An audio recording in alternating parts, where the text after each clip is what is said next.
Facebook, and he tends to watch a lot of my Facebook Live. I tend to be somewhat controversial at times. I think that it may be an understatement, but I tend to be somewhat controversial about a lot of issues.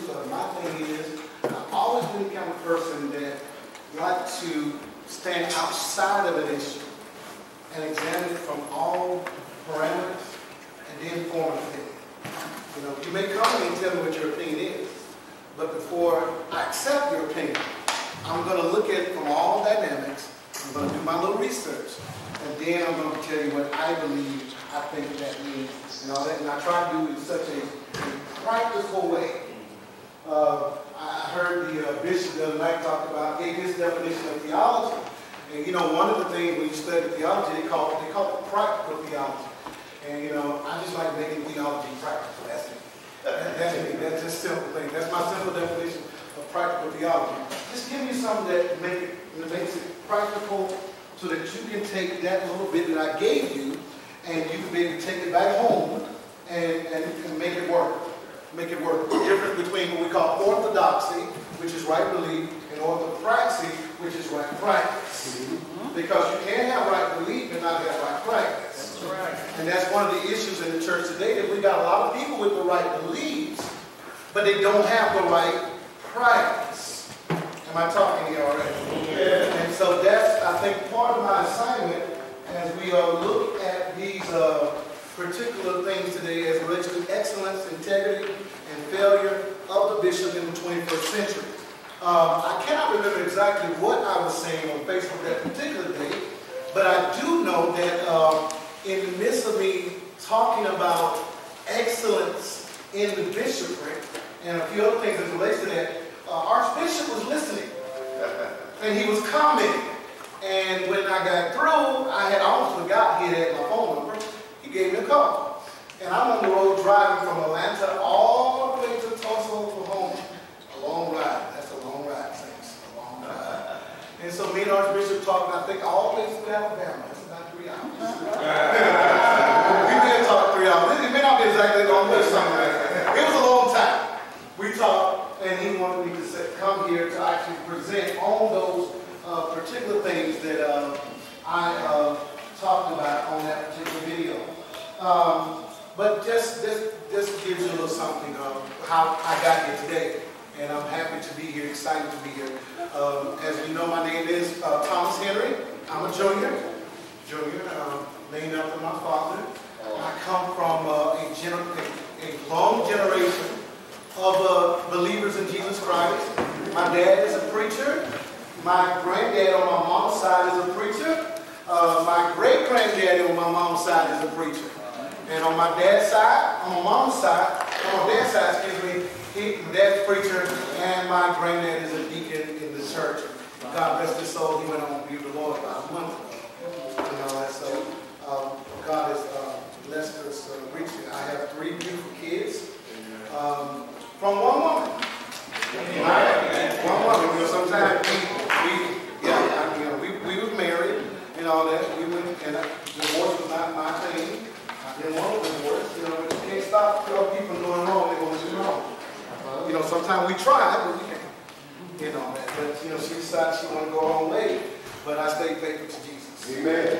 And one thing I can say, I was faithful to her, though she was not faithful to me. Did not pursue the divorce. You know, but I got 3 kids. I have said it because my 3 kids are from the same woman. Some people don't got the testimony. All right, now. You know, and my oldest, we got from him 4 grandkids, 4 beautiful grandkids that I adore to life. And they are my passion. They are my passion. I love Jesus. I travel to the United States. I haven't had a chance to go to Africa yet, but I do have Africans that come, like I told the gentleman there, that comes to our conference each year in Atlanta. We have Africans come, and we also have people from Europe come. We have actually a Jamaican bishop that is a part of us that actually lives in Zurich, Switzerland. And so God has blessed us, and we also have other ministries around the world. God has blessed us as well. So I think that's a little bit about me. I love Jesus. I love His Word. And as Bishop, I can't remember what his said this morning, I believe in the power of the Holy Spirit. Amen. I believe in the power of the Holy Spirit. I think I said that one more time. Yes. I believe in the very power of the Holy Spirit. Because we're going to talk about excellence, integrity, and failure. And I was trying to figure out, Lord, how I'm going to start this. I got notes, and most of you should have my notes on that classroom site, because I noticed that they are on there. You don't have everything on my notes, but you got most of the outline of what I have on all these pages. I'm a person, I like technology, I work with it, I write my books on my computer, but I like to preach with my notes that I can actually turn and move around and all that. So that's just, I'm a little old school, and I saw the bishop last night, a little old school like that too. And I tried the iPad, but it didn't work for me. I'm serious, but sometimes I want to build back a little bit, and you lose your place. I lose my place. Yeah. You got But I was like, Lord, where am I going to start at? What am I going to start at with this? And as I was thinking about where to start with this, the scripture from 1 Timothy chapter 3, 1 Timothy chapter 3, and verse 14 and 15. 1 Timothy 3, 14 and 15. I like to write a bit too, so I hope you don't mind all that stuff. 15, I'm reading from the English Standard Bible. It says, I hope to come to you soon, but I am writing these things to you so that if I delay, you may know how one ought to behave in the household of God, which is the church of the living God. The pillar, this translation says buttress. Buttress, King James word, ground of the truth. Buttress, or how one ought to behave. Say that with me, say behave. Behave. Behave. That's an important word. Behave. Behave. How one ought to behave. That word behave there, I'm not good at pronouncing the Greek like my other brother. I can a little bit, but my Greek ain't as good as his. But I'm going to spell it out here for you. And but this word is God, I would pronounce it, but it's A-N-A-S-T-R-E-P-H-O,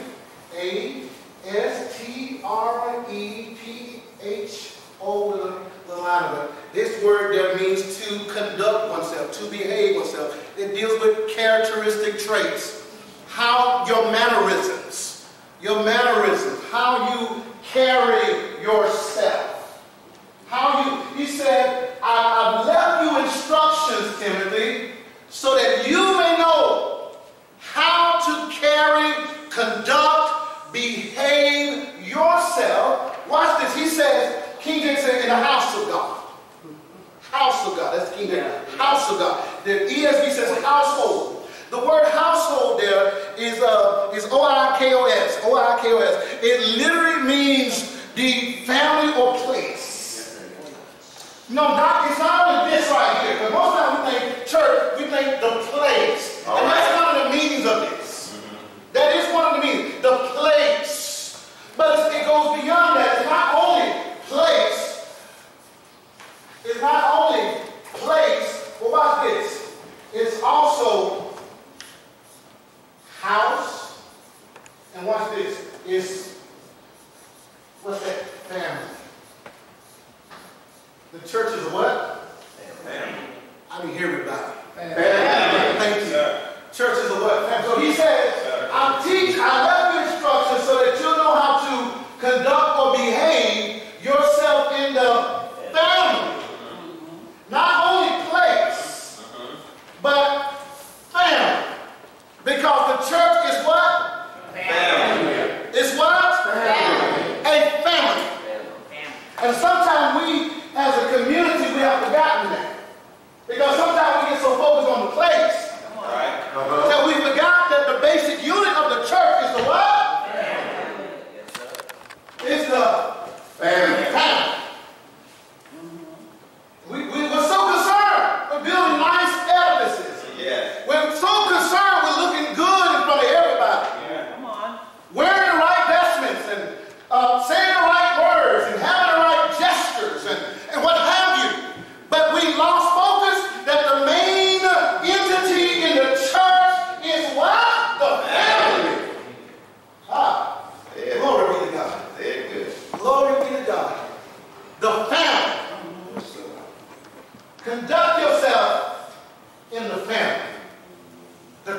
is the family of God.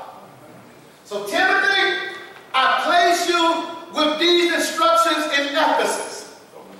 Because 1 Timothy, 2 Timothy, and the book of Ephesians are all written to the same church, Ephesus. He's writing to Ephesus, the church in Ephesians. We call it Ephesians, the book of Ephesians, Ephesus. Ephesus. The center of pagan worship. Bishop said it earlier about idolatry. Idols. Center of a female deity, Artemis. So, in the land of Artemis, he said, I give you instructions. Because the worship of Artemis was counterproductive to the family. Her worship was counterproductive to the family. She was a god of perversion, especially sexual perversion. Yeah. She had many breasts. They had sex in her temple. That's one reason why Paul says in 1 Corinthians 6, he says, flee or run away from fornication, sexual immorality, porneia, sexual immorality. Run away from it. Flee from it. Why? Because it is counterintuitive. It tears up what? Family. Right. Am I talking? Yes, sir. So he says, I left you instructions on how to behave in the family. Because the church is what first? Family. And I think we lost that. Yes, sir. I think we lost that. Amen. When I was, I can't remember where it was, if I was 8 years old or 11. But my granddaddy, who couldn't read past the 4th grade level, but had a very large farm out in the country, he decided he wanted to do something that was unique because he heard somebody preach about it in church. He heard somebody preach about having a bar mitzvah, a little coming of age ceremony for young men. And I was either 8 or 11, I can't remember the exact age. And so we had a celebration in church, similar to a Jewish bar mitzvah. We had singing in the church. We had all the family, my family, from both sides came together. We sung, we worshiped. And then I had to get before the church in the pulpit and had to read scripture. And to say like I came of age, I became a part of this right here, the family. And that moment it meant a lot to me because it put something in me that I haven't been able to shake. This idea of family with the church. Come on. Because, like I said, with God and Moses are so busy with building nice fellowships. You know, looking the part. My Lord. But we have failed with family. I mean, so we focus on one meaning of this word, which is place. You get that? We focus on one meaning of this word, which is house, but we forget that this word also means family. So what are you building? I mean, we're talking about excellence and integrity and building. So what are you building? What are you building? What are you building? What are you building? Because we're trying to be great. We're trying to do this the right way. What are you trying to build? Because see, one thing that I've noticed, and maybe I'm wrong, so some of you may be a little bit older than I'm only 46. Just turned 46 on the 5th of this month. But one thing that I noticed that in our communities, we used to have big families back in the 50s and 60s. Okay. We had more home ownership. We had 2 parents in the family. We had more businesses in our community. Now we're at a point where we have 4% businesses. We have one of the lowest rate of 2-parent families in our communities now. Why? Because we're not focusing on this anymore. Most of our preachers do this. They focus on building a place and a house. Come on now. They're not focused on building the family. Because that's the basic unit of any church. Any fellowship. Family. I learned that by accident. I got called talking about you was in coaching. Coaching gave me my start as a pastor. pastor, my first pastor, they sent me to a church with 3 active members. Right. I'm a married man at that time. We had not went through our divorce and stuff. And 3 active members. I was young, just started Bible college, had a lot of fire in me, and I was young enough, and I'm like, God, what am I going to do? What am I going to do? And I had this epiphany, without even knowing it. Undergird the family. So I started building one family at a time. That's what we did. One family. One family at a time. I didn't focus on just an individual. I began to focus on building family. And guess what happened? One family became 2. 2 families became 4. And all of a sudden, a church that only had 3 active members grew into over 150 overnight. Well, it really took about a year. But you still understand. He says, Timothy, I put you here, and I've given you instructions so you know how to behave, to conduct yourself in a place called family. Maybe a little accent there. Oh, that's okay. You got to a place called family. Because if you're going to be excellent, if you're going to do this the right way, you got to build a family. Yes, sir. Church is about community. Koinonia, community. Are we building family? Are we concentrating on family? I said something that was kind of radical. And this is a meeting that really geared towards me. As I said something kind of radical to my church, my second church I pastored. I said, God has blessed us and we're growing. I said, but I'm going to do something. I'm still the senior pastor. But I'm going to change my focus. And everybody looked at me like, what's the pastor talking about now? So I'm going to preach and pastor the men. He said, uh-oh. He said, the women look at me like, they look at me like I'm crazy. He said, you're going to preach and only pastor me? I don't preach everybody, but specifically pastor the men. And everybody looking at me like I'm crazy. What is the bishop talking about? What are you talking about? I said, because if I strengthen the men in the church, then these men will attract women in this church that are solid and just not loose. Am I talking here? Oh, yeah. And then these will in turn produce kids that are grounded. Like something I love when I walked here that night and the worship, and I saw these kids get up and they started filing to the music section. You know, that blessed me. Yes, sir. That blessed me. Yeah. You know, you saw them came in, even when it's ones that came a little late, they ran to get up there with their instrument just to get in and start going and, going. Family! Yeah. You don't see that in church anymore because you see most people focus on the one crowd, the older generation, some focus on the younger generation, but nobody ever focus on building a family. Right. Yes. You don't see it in ministries in a lot of our churches to help young families. Yes, sir. So he tells Timothy, I did all this so that you may know how you ought to behave yourself, conduct yourself, carry yourself in the household of God, which is the church of God, the pillar. The word pillar, I believe the Greek word is stalos. Maybe you pronounce it wrong. It literally means support. I don't know what wrong with this. It literally means support. But he uses 2 different words here. He used the word pillar in English. The other word, King James, the word ground. I use the word ground instead of using the word buttress here. It says the pillar. Both of these are supports. Both of these are support. Both of these are supports. It's all, you ever watch the television show?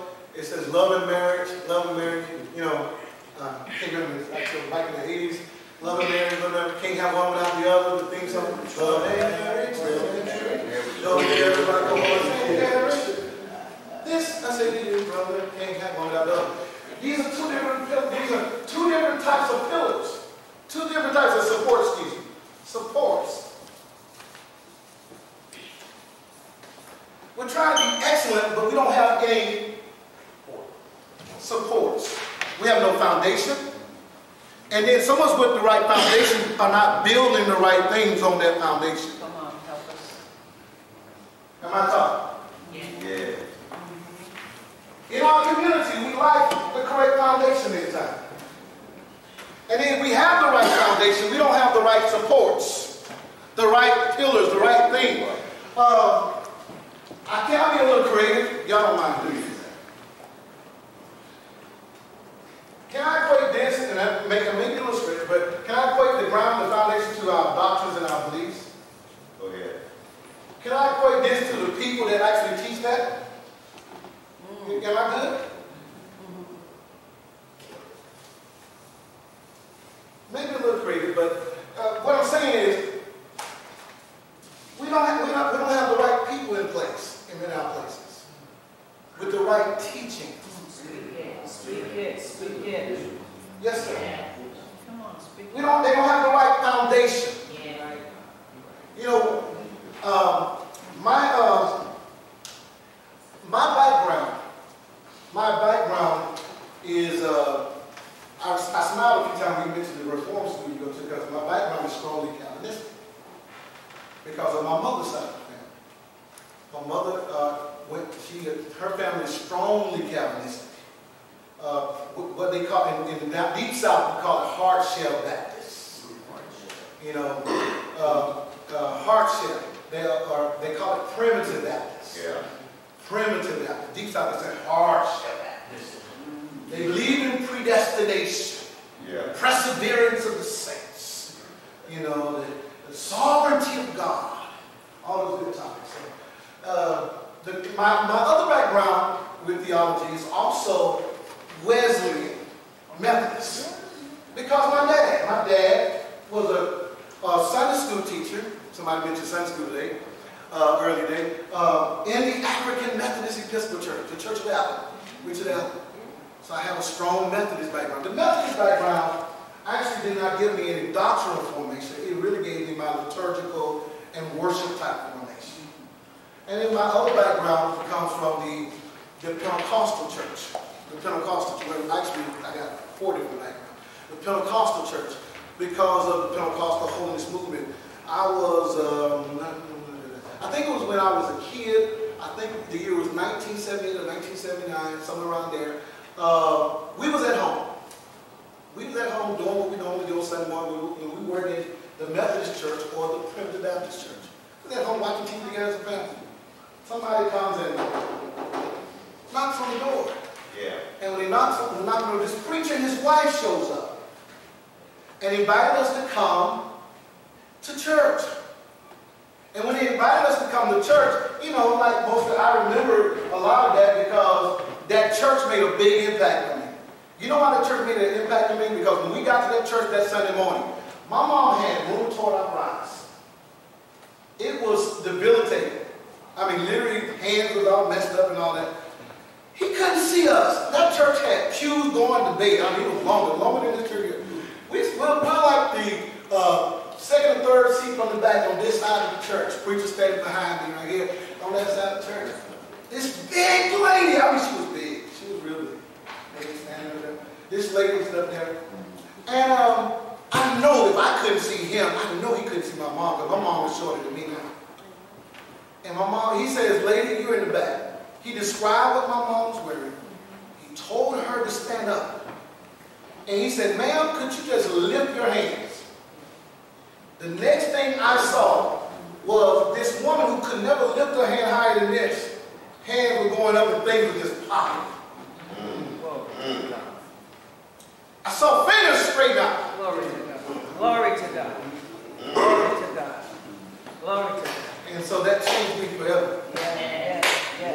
And my other part of my background, guess what? You cannot change somebody once they've seen something. You know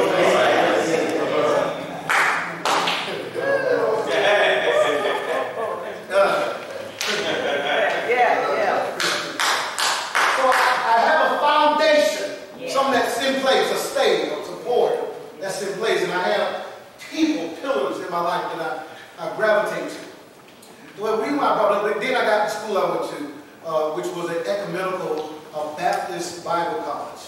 And when I say ecumenical, they was ecumenical to the T. They were free will. My background is not free will. They were free will. And it was very interesting. When you was talking about how you challenge all those people, I'm one of the main ones in my class doing this. Can I talk, sir? I challenged him as it relates to Jesus dying on Friday. All right. That's right. And I made him explain to me, how could he get that from this? I didn't want to hear the normal explanation. I needed something that satisfied me. And so he did something that I held on to this day. Because, you know, most people, when they think about Jesus dying, they think that the Bible said Jesus would be in the grave 3 days. All right. The text never said he would be in the grave. All right. Now. The text never said he'd be in the grave for 3 days. But, you know, most people read that verse as though he said he'll be in the grave 3 days. That's not what the text says. I know y'all are crazy. The text never said that. The text said, as Jonah was in the belly of the whale, so shall the Son of Man be in the heart, not grave, heart of the earth. Earth doesn't have a heart. A man does. Am I right? Jesus says in Matthew, he said, I will get up on the 3rd day after being in the hands of the man. Hand or heart of man for 3 days. And he explains to me how he got that. Because most of us start with him being in the grave. And my teacher at the school, that professor started when Jesus got betrayed, when Jesus and Judas dipped that bread in the salt.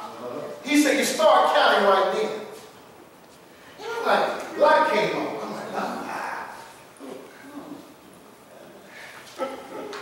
I'm like, Just see, y'all don't catch me. I know some of y'all still trying to figure out how Jesus died. Well, wasn't that 2 Sabbath?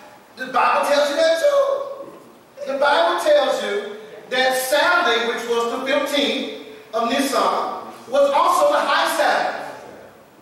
So you got your 2 Sabbaths right there. Passover, 15th of Nisan, he didn't die on Passover, he died on the 14th, the day before. Right. The day of preparation, which today in the Greek language, the same word for Friday, is the same word, day of preparation. Today. And he went down the list and he's like, you got me. Then he said, you know, most people forget that when you get to Matthew 28, they're not using Jewish time anymore. Because Matthew 28 says, as it begins to dawn towards the first of the week. And all of this is something that just threw that out at you. Yes, ma'am. I'm not. Go ahead. So, the high Sabbath, so Friday is the Sabbath. No, Friday's not the Sabbath. Because remember, he's on the cross on Friday. No, that's just what you said. No, that's what Scripture says. No, hold on a second. It didn't say Friday. No. Wait a minute. I'm just being like you and Archbishop. Yeah, I'm with you. Come on. Don't shoot me down. I'm not going to shoot you down. I want to hear what you guys say. Go ahead. What I want to say is that Friday is the Sabbath. The Sabbath starts on Friday. 6 o'clock. The day of preparation. When is the day of preparation? Preparation is Friday. See, this is the problem right here. Is preparation Friday or Thursday? I'm going to show you right here. Okay. This is the problem. Jews don't use the time of day like we use. Right. 1, 6, 7. First day, 7 days, 6 days, 9. 7 days. Evening and morning. Evening and morning. That's why I said, remember what I just said earlier? Watch this. This is 6, that'll be Friday. The 5th day will be our Thursday. At 6 p.m., sometime around 6 p.m. or thereafter, Jesus says to Jews, whatever you're going to do, do it quickly. They dip from 6 to 6 is the day of preparation. From 6 Thursday, 6 Friday. They said his body cannot stay on the tree because the Passover was coming. They didn't say that day was the Passover. All 4 Gospels, the Synoptic Gospel, all the Gospels said, but this day is the day of preparation. Now the unique thing is, because I think, you mentioned about the church fathers. The church fathers all say that Jesus dies on the 14th of Nisan. That's what church fathers say. The 14th of Nisan would have been day 6, day of preparation. That's day 15, Passover. And the day after Passover, which is the 16th, is the day of first fruit, the day that he gets up out of the grave. And Jesus, when he meets those two disciples on the road to Emmaus, they said that this is the third day. Today is the third day. And the word there, I wish my Greek was good as his. Jesus says, the word there for third day in the Greek means on or during. Doesn't mean after. On or during. So that's 3, that's 1, 2, 3. Still back to Friday. Doesn't have to be in the grave 3 days. But he has to be in the hands of man for 3 days. Remember, he said the gospel is the death, burial, and resurrection. Death, day 1, burial, first part, day 1, all day 2, part of day 3. And he gets up. Doesn't have to be 3-4 days. And to prove that, remember Jesus said this, and I'll get back on the topic. This is a side thing. To prove that, you remember in the book of Esther? Esther says, I need you to fast and pray for 3 days and 3 nights. And I'm going to see the king. Esther chapter 5, verse 1, what did they say? On the 3rd day, she went and saw the king. Not after, because it's an idiom. It's an idiom, and you know, I mean, 2 days or anything more than that. You with me? Because I want you. No, go ahead. Go back on your topic. No, I don't want to throw it out there. You get lost now. No, trust me, I'm not lost. I'm saying. But, mine's on the lost. No, my issue is I don't want to put something out there and then you leave confused on a point. Because I don't mind belaboring the point a little bit because it's going to take me long to get back to one point. No, I'm good. You sure? I'm good. You sure? I'm good. I don't agree, but I'm good. I mean, we all can, you know. But this is what he explained to me. And when he put that together and he showed me the words and all that other stuff, I'm like, okay, I got it. That works for me. Okay. That's just a little side. We all disagree in love. Of course. Like, I still want to talk about it. I'm like, I'm a little feisty, you know. I like to go. I don't mind. Beat up the lines and all that. Archbishop. Yes, sir. This is Stan. I know.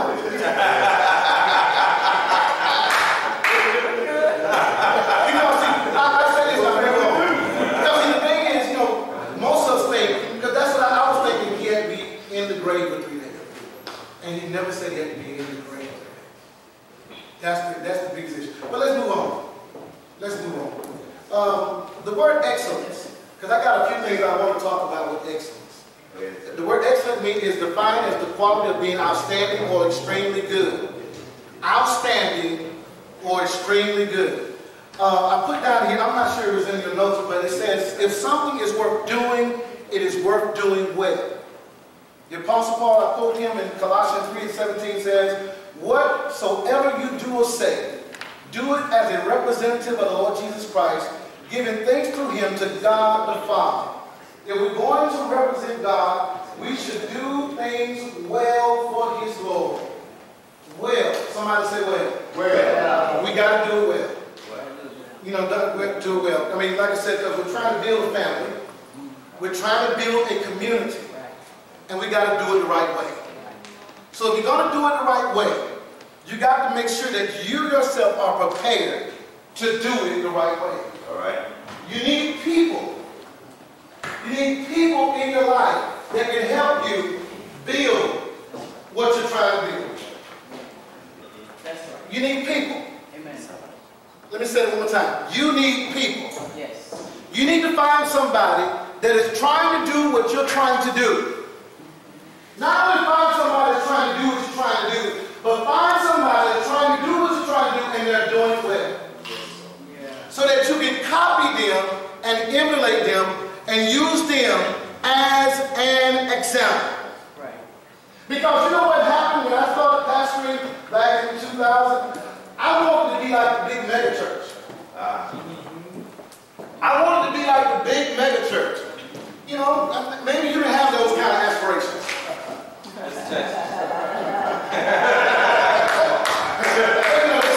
You know, the first I came to Texas, they say everything big in Texas. We have the aspirations.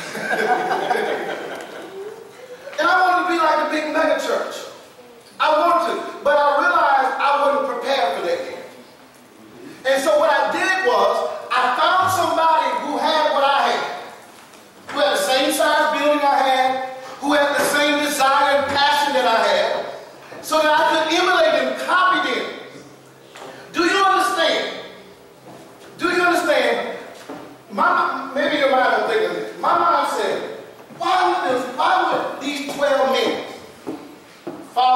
somebody like Jesus?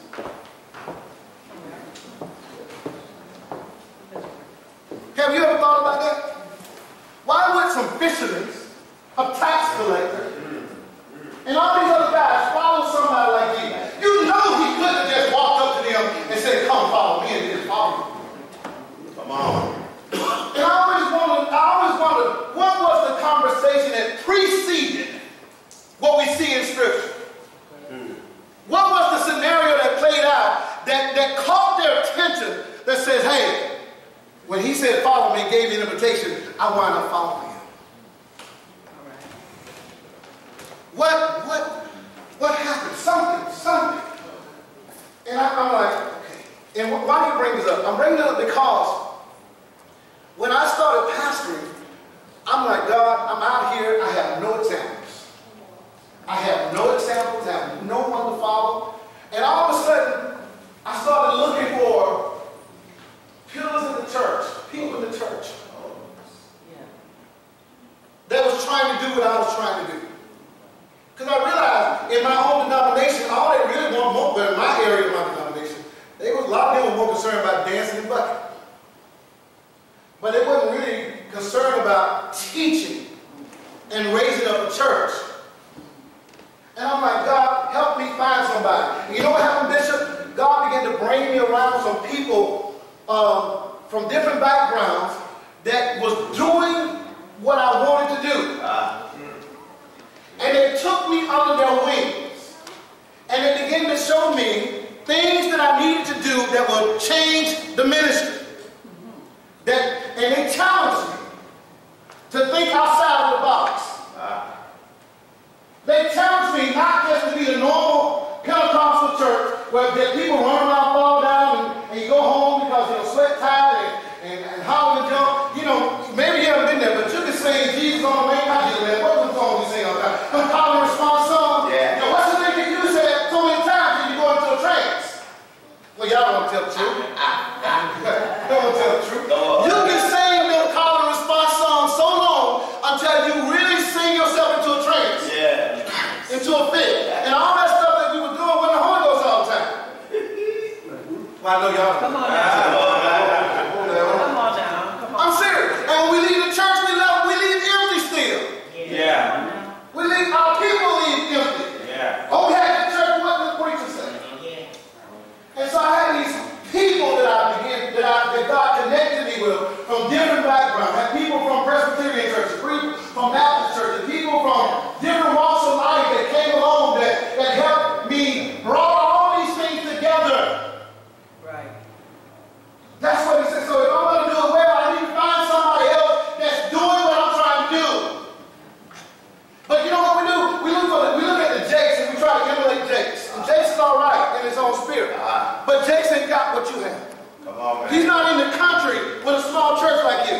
Trying to build something. Y'all don't talk to me here today. Come on, man. Am I talking to you here today? Jakes is not in a nursing home right now. And that's what some of us try to do. We try to build ministry based on the mega pastor. And we forget that there are some other pastors just like us. We don't think that the guy with the 50 members can tell us anything. Come on, man. We don't think the bishop with about 100 people in his church and about 2 churches following him can tell us anything. Come on. Yeah. So we look at the wrong pillars. And we wonder why we never get the tools that we need to help build the type of ministry we want to build, that we believe God has called us to build, because we're looking at the wrong people. So we're looking at the wrong peoples. Am I talking here? Yeah. Come on.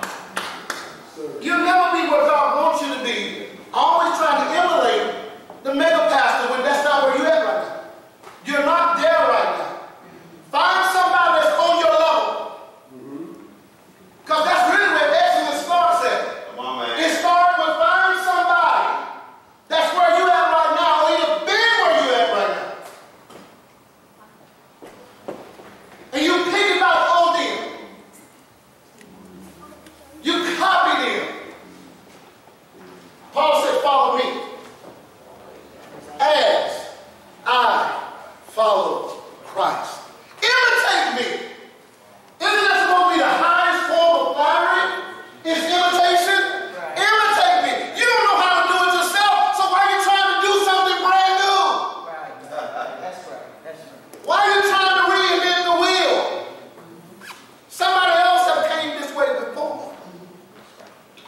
Am I talking here?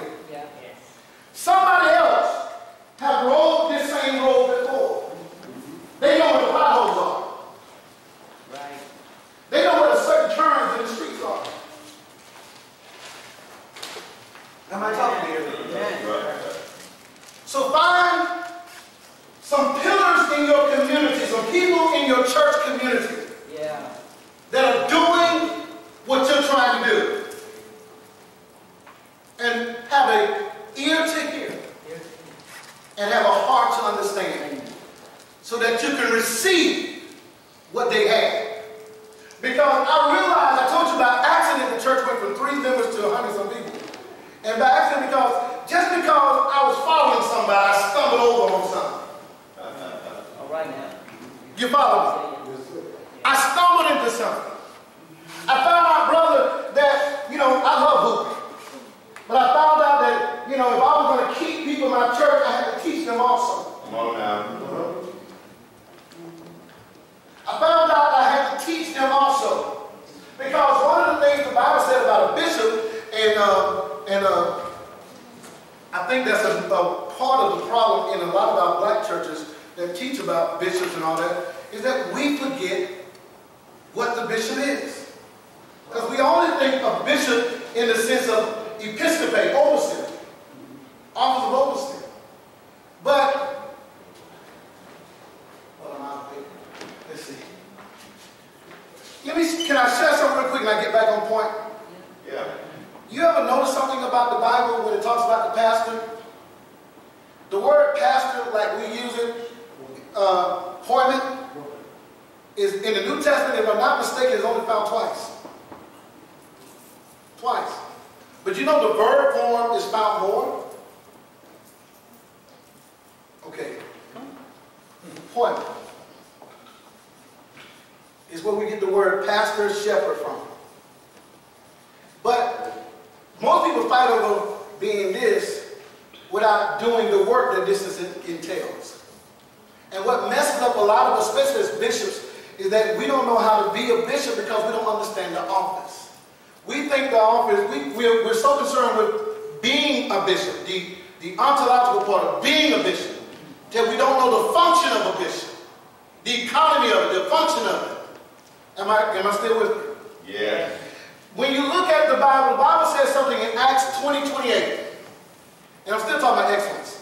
Acts 20:28. It says, he's speaking to the elders at Ephesus. And he reminds them that the Holy Spirit, watch this, has called them to be episcopos, bishop, overseer, so that they can poimano. It's translated in most Bibles feed, but that's the verb form of the word shepherd. So then the Bible only mentioned the office twice, but it mentioned the word more. So that means that our concentration, our focus should be on doing what? The work. The problem is that we have bishops that don't understand how to grow churches. We have pastors that don't understand how to grow churches because I think that he was saying something about the title. We're so used to somebody putting Reverend and L and everything else in front of our names, but we never produce the work. We never produce the work. We never produce the work. And so as part of excellence, if I'm going to produce something, I got to find somebody that is doing what I'm trying to do and emulate them. Beginning don't just be enthralled with being a pastor, but be infatuated by doing what the work of the pastor is. I spelled it wrong. Poimano. Poiminao. Poimano. Be infatuated with doing the work.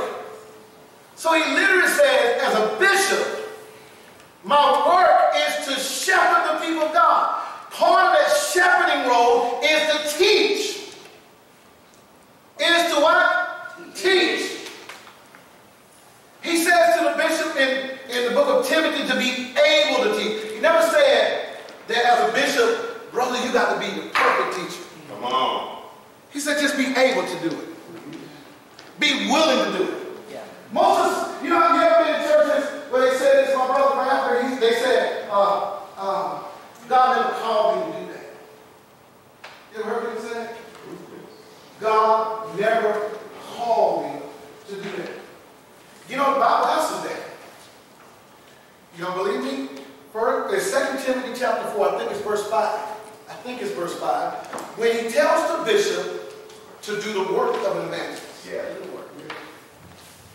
He never said you had to be an evangelist, but you had to be able to do the work of an evangelist. You can't say that's not my job.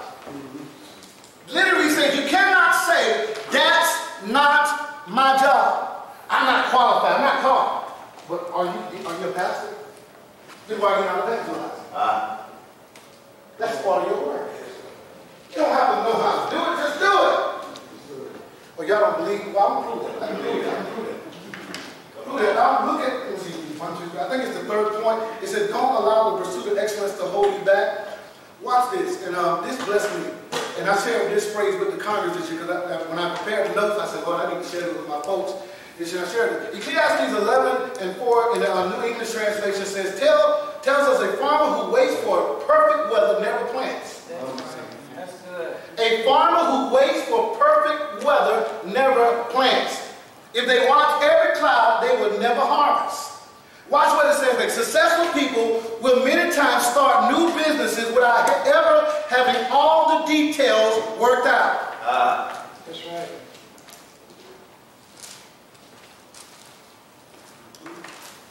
I thought that was crazy. But then, I was reading some stuff from Seth Godin, I think Godin. He said something that was just so profound. He says, as it relates to business, he says, ship it first. You can perfect the product later. You got to catch something else. Ship it first. You can perfect the product later. Why are you bringing all this up? Because some of you are trying to be good leaders and have good churches, and you're scared. You're waiting on the right opportunity, the greatest moment, whatever, the optimal moment. And you're waiting for this to happen, that happen. And you're still waiting, and you still haven't done nothing. I know. You still haven't done a thing. You still haven't done a thing. I'm just waiting on my time. I'm just waiting on the Lord to call me. I'm just waiting on the Lord to give me a sign. Why don't you just do it? Just do it. Am I talking again? Yeah. You talking. You do it. Just do it. Do it. Let me go to this. He says, if anyone desires the office of bishop, or desires, reach for, aspires for the office of bishop, he desires, petamaya, desires, lusts after, have a heart to do the work. Yes. So he gives you the heart to do the work when he gives you the call. All right. Okay. He gives you the heart to do the work when he gives you the call. I'll say it again. He gives you the heart to do the work when he gives you the call. And you're still sitting there waiting on the particulars. But there's not one person out there that's a millionaire now that ever waited on an opportunity. Come on. Right. I want to show you something else. I was preaching one day, and I had to do a revival. And they gave me this thing to preach from, which was the prodigal son. And I'm studying the prodigal son, and I'm looking at the prodigal son, and all of a sudden, I looked at one of the definitions for the word prodigal. One of the definitions for the word prodigal means risk taker. All right. Risk taker. Now, let me go through the story real quick. Let me show you something. Because most of you, when you look at this story, you think of somebody that was just rebellion, kicking against his father, and all of that stuff. Risk taker. The boy comes to his dad, says to his dad, give me the portion that belongs to me. The next thing, the dad never criticized what the boy did. Right. Look at the text yourself. Right. He never criticized the boy asking for his portion. Right. The next part of the text says that the father divided to them. Both of them.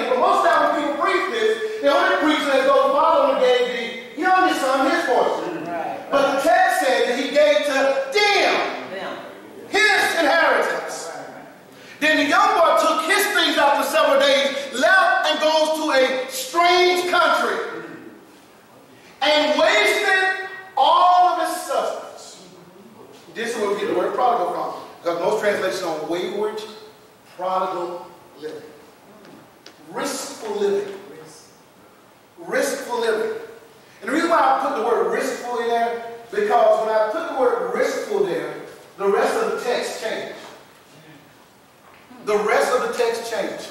Because there's two people in this text. Well, really three. The father and the two sons. Right. We get the issue with the father, the youngest son first, so that it exposes the issue with the oldest son.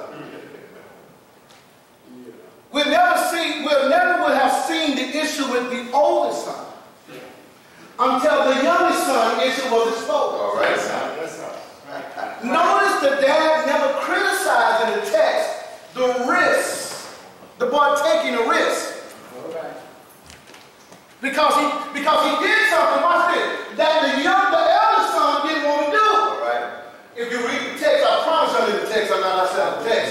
If you read the text in the scripture, it will tell you that this oldest son kept working like he was a slave. He was in the field working like he was still a servant. He has inheritance, but he's working like a servant. I'm about to leave you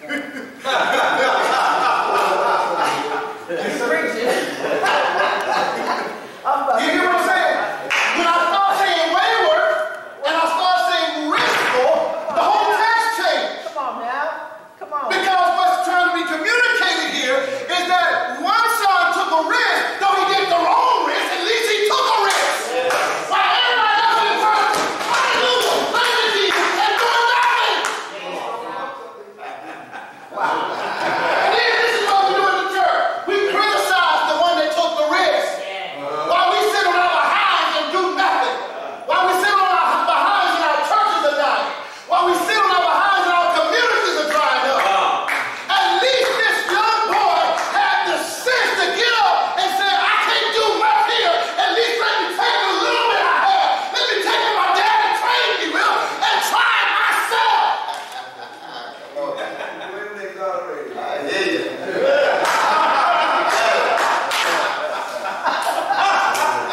What good it is to come to a conference like this? Hear that gentleman, hear myself, hear Bishop, and other people, and you don't take this back. And take a chance on what we're doing.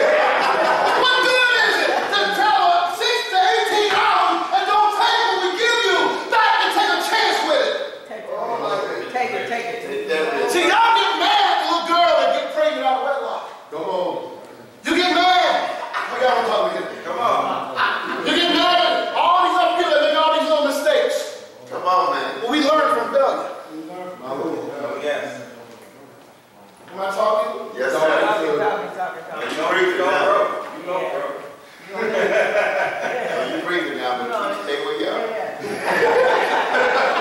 You on You it? got to talk about back. You on it? And we with you. We with you, dog. Riskful. I stopped calling him wayward. Stop calling him like everybody else and said, this boy, yes, he wasted it on prostitution. But the eldest son wouldn't do a thing. Yeah. And that's what most of our preachers are at. That's what most of our pastors are at. You got it. He's giving it to you, but you won't do a thing. But you sit there, clowning at everybody else, making fun of everybody else, picking at everybody else, talking about everybody else, but you won't do nothing. Oh, my goodness. That's the text. Yeah. You know what the dad says to the son? He says to the son, he said, why you mad? This boy wasted your stuff with prostitutes, and yet you threw him a party. You never celebrated me like that. Come on, man. Daddy said, all that I got left is yours. God, what you did with it? He said, if you wanted a party, you could have threw yourself a party. Y'all gotta catch that. There we go. We got it. I'm telling you, he preached the text wrong. I think it goes to what you were saying earlier about the Eurocentric theology. We preached the text wrong. And we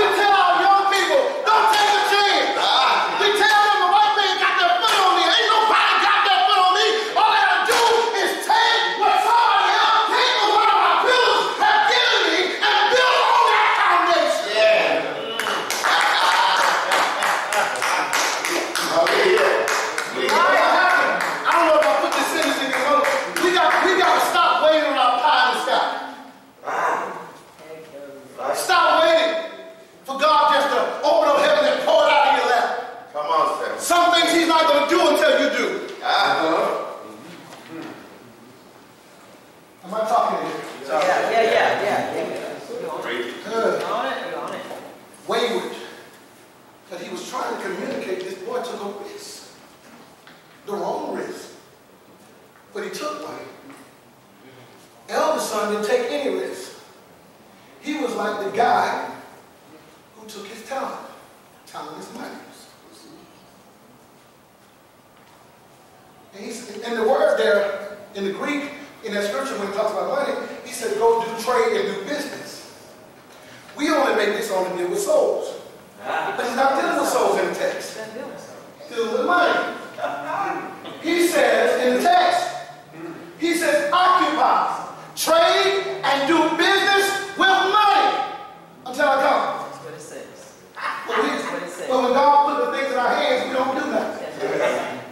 We don't trade. We don't do business. Am I losing anybody here? We don't trade. We don't do business. We said we're part of the kingdom. It's not a kingdom. How are you kingdom when you're not demonstrating the principles of the kingdom? You claim you got the right foundation. You claim you got the right people. That's the people of principles that you're following. But it's not producing anything. You know, I'm trying to tell the story about it. I wanted to quote the story and say it wrong. It was a story told. I may say it wrong, so some of you may know it. I may say it wrong, but this is my time, so. Go ahead. This, I believe it was a monk and a bishop was having a conversation. And the bishop said to the monk, he said, aren't you glad that no longer we have to say silver and gold we have none? Because look around, we got the nice paintings and we got the silver chalices and the gold and everything. And the monk looks at him and said, neither can we say today, rise up and walk. We got the silver and gold, but we have no power. We don't have the ability anymore. Come on now. What good is the having, and I love the pomp and circumstance. Yeah. I like wearing a chain, my rings. I like wearing the civic attire. I like wearing the nice clothes. And I like the vestments. But what good is wearing all of that and you have no connection with the power? All right. What good is it? Goodness. Yeah. You have no connection, no relationship. You can say we got silver and gold, but you can't say we got power to raise the dead anymore in our churches. We can't give sight to the blind anymore. And not just spiritually blind, because we have this tendency, our bishop, to always spiritualize everything in the scripture. We won't make it practical. We always say, well, this is spiritually blind. How about these Negroes out there that are physically blind? They can't see the problems that's next door next to them. I'm sorry. The people that's next door next to them. You said it right. Come on, man. Come on. I'm sorry. You know, let me back. You sorry. You come back. Good. I'm talking about the people that were blind. They're right there in the pew next to you, but they're blind. They're clergymen, but they're blind. They can't even prophetically address the plight of their own community. Yeah, my Lord. Woo!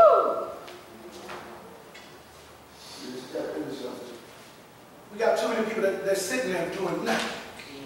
You know what Jesus says in that passage I just mentioned to you in Luke about the man with the talents? The one man buried his talent. And he buried his talent, knowing, watch this, how hard his master was. And you know what the master did when the master came to him? The master repeated everything that the slothful servant said. My Lord. If you knew how hard I was, if you knew that I reap where I didn't plant it, then you should at least invested what I had.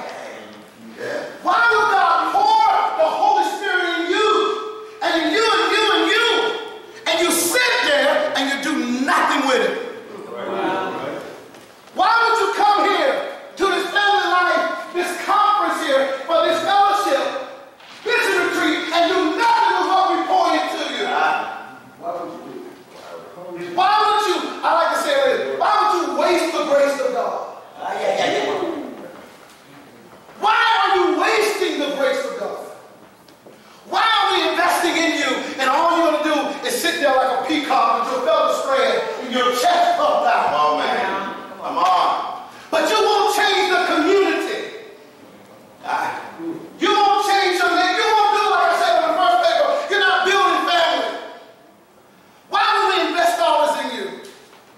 You don't go out there and change some young man.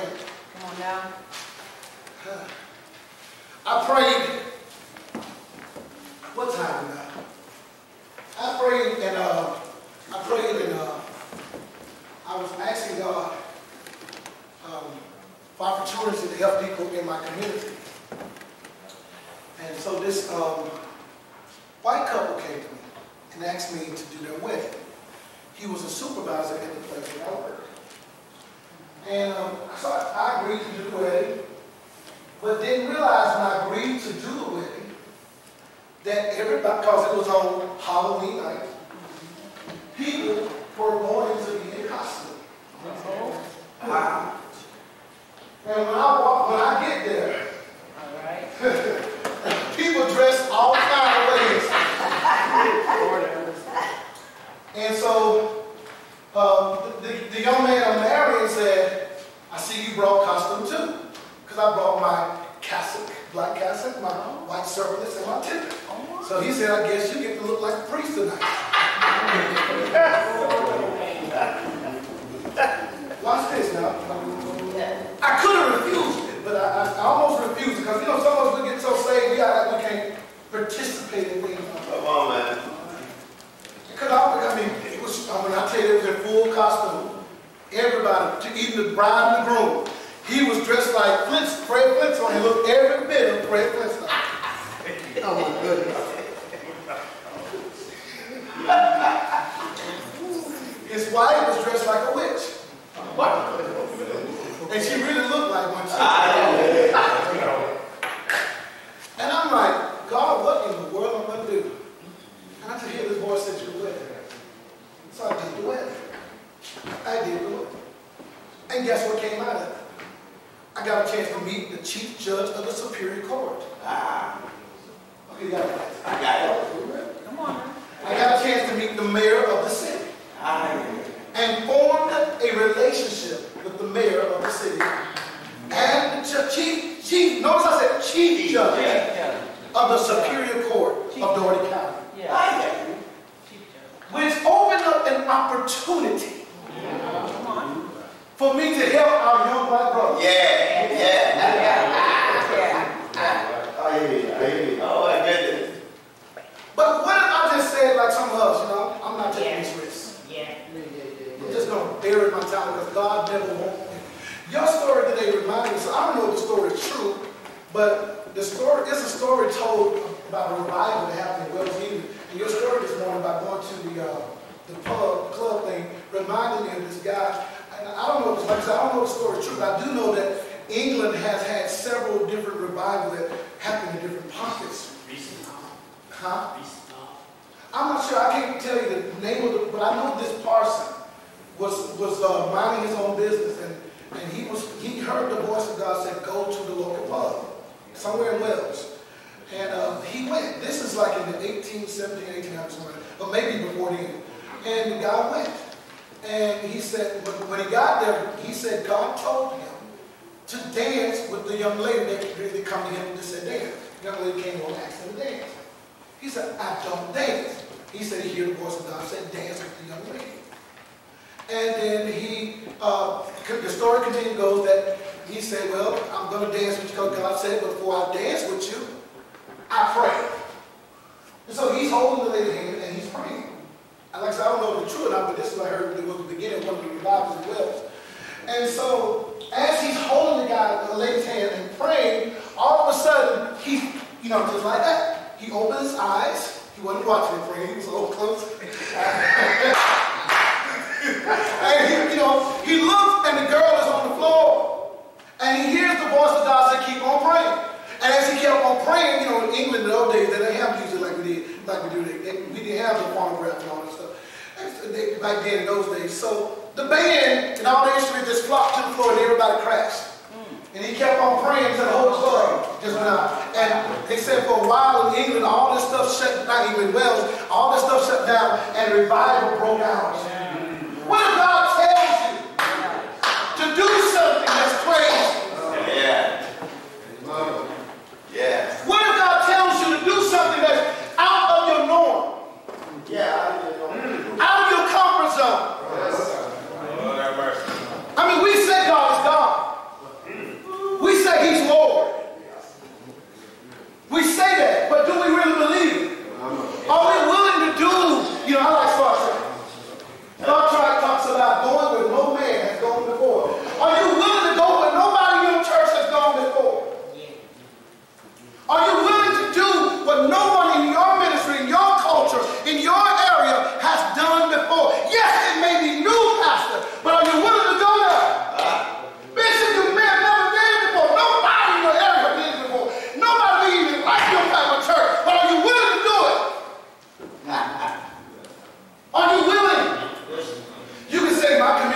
is cold towards Pentecostal and Spirit-filled type churches.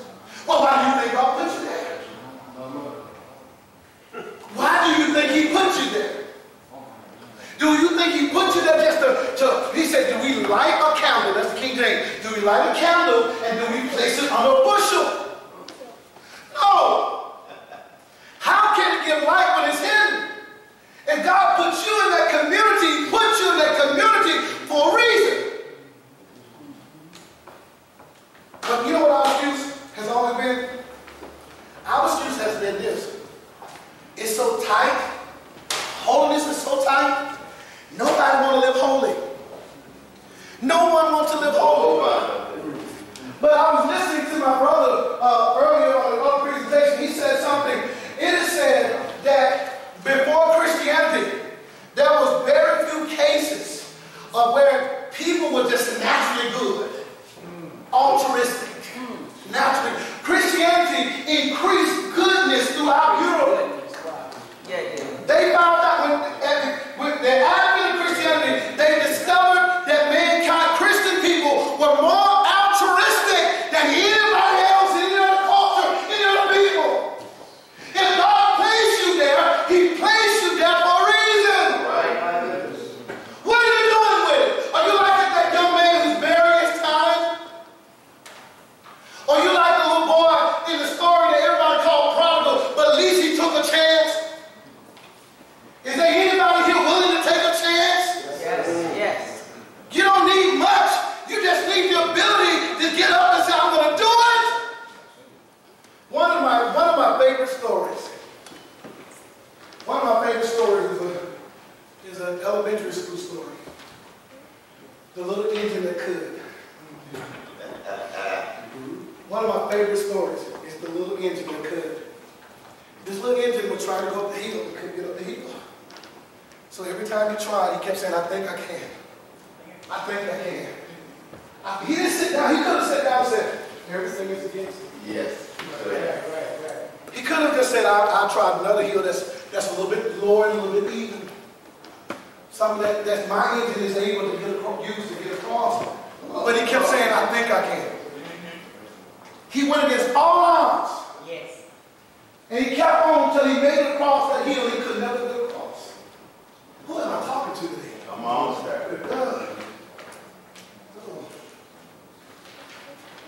Lord, I'm all over the place in this first section.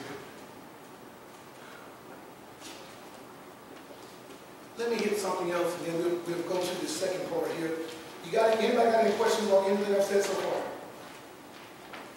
Any questions? Any comments? Good. Let's move on a little bit. Someone said, I'm going to be an original or I'm going to be nothing. The wise man replied, then you'll more than likely end up being both. An original and nothing. Why? Because excellence is not tied to being original.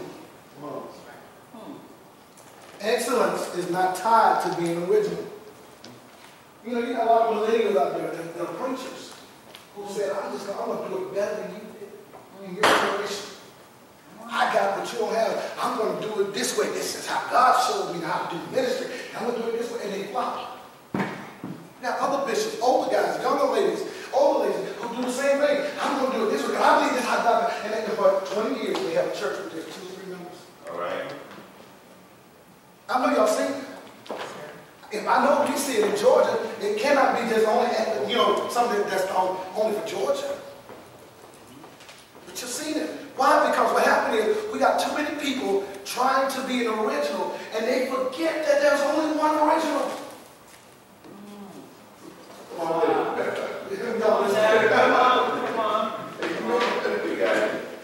You know, apologetics was my best subject.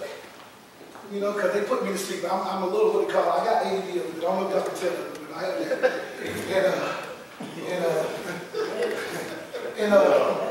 So my apologetic teacher put me to sleep.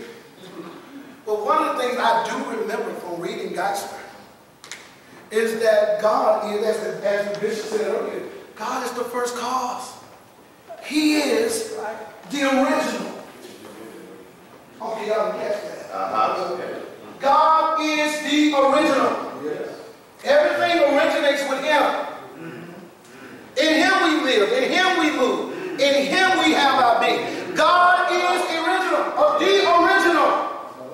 But watch this. Since I'm created in His image, His Salim Elohim, His imaginary, I'm created in His image, His likeness. So then I am not original, but He has created me to be creative. Okay, y'all get that.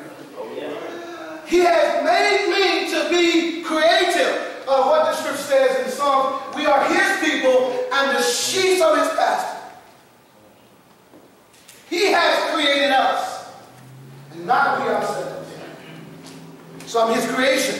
And since I am His creation, He has made me to be creative. And since He has made me to be creative, I don't need to reinvent the wheel.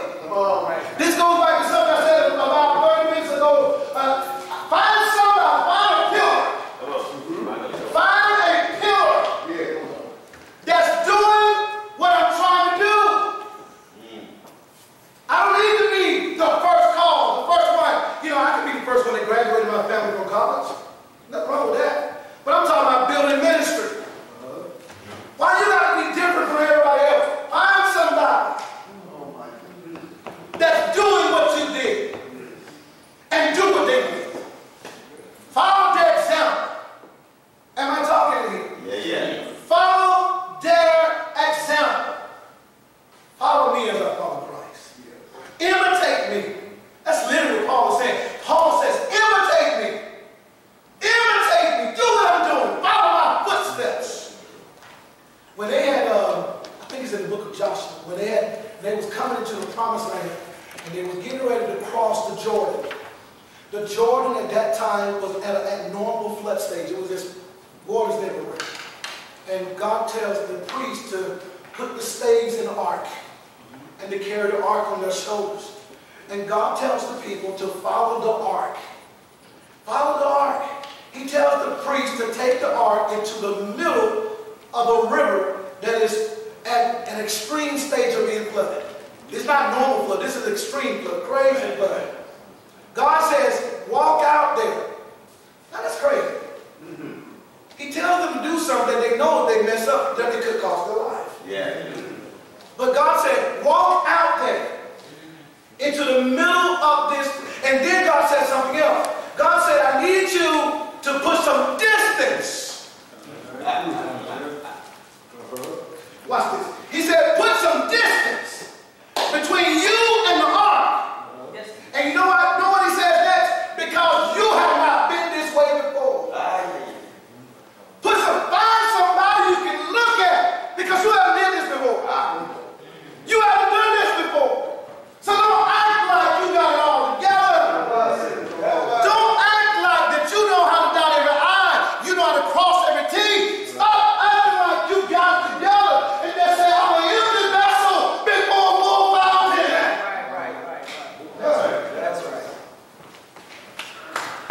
Am I talking here today? That's where excellence starts at. Because if I find somebody that's doing what I'm doing, and if I imitate them somewhat, I can have the same results. You know what our problem is? It may not work for me. I mean, y'all heard people say it? Just because it worked for you don't mean it'll work for me.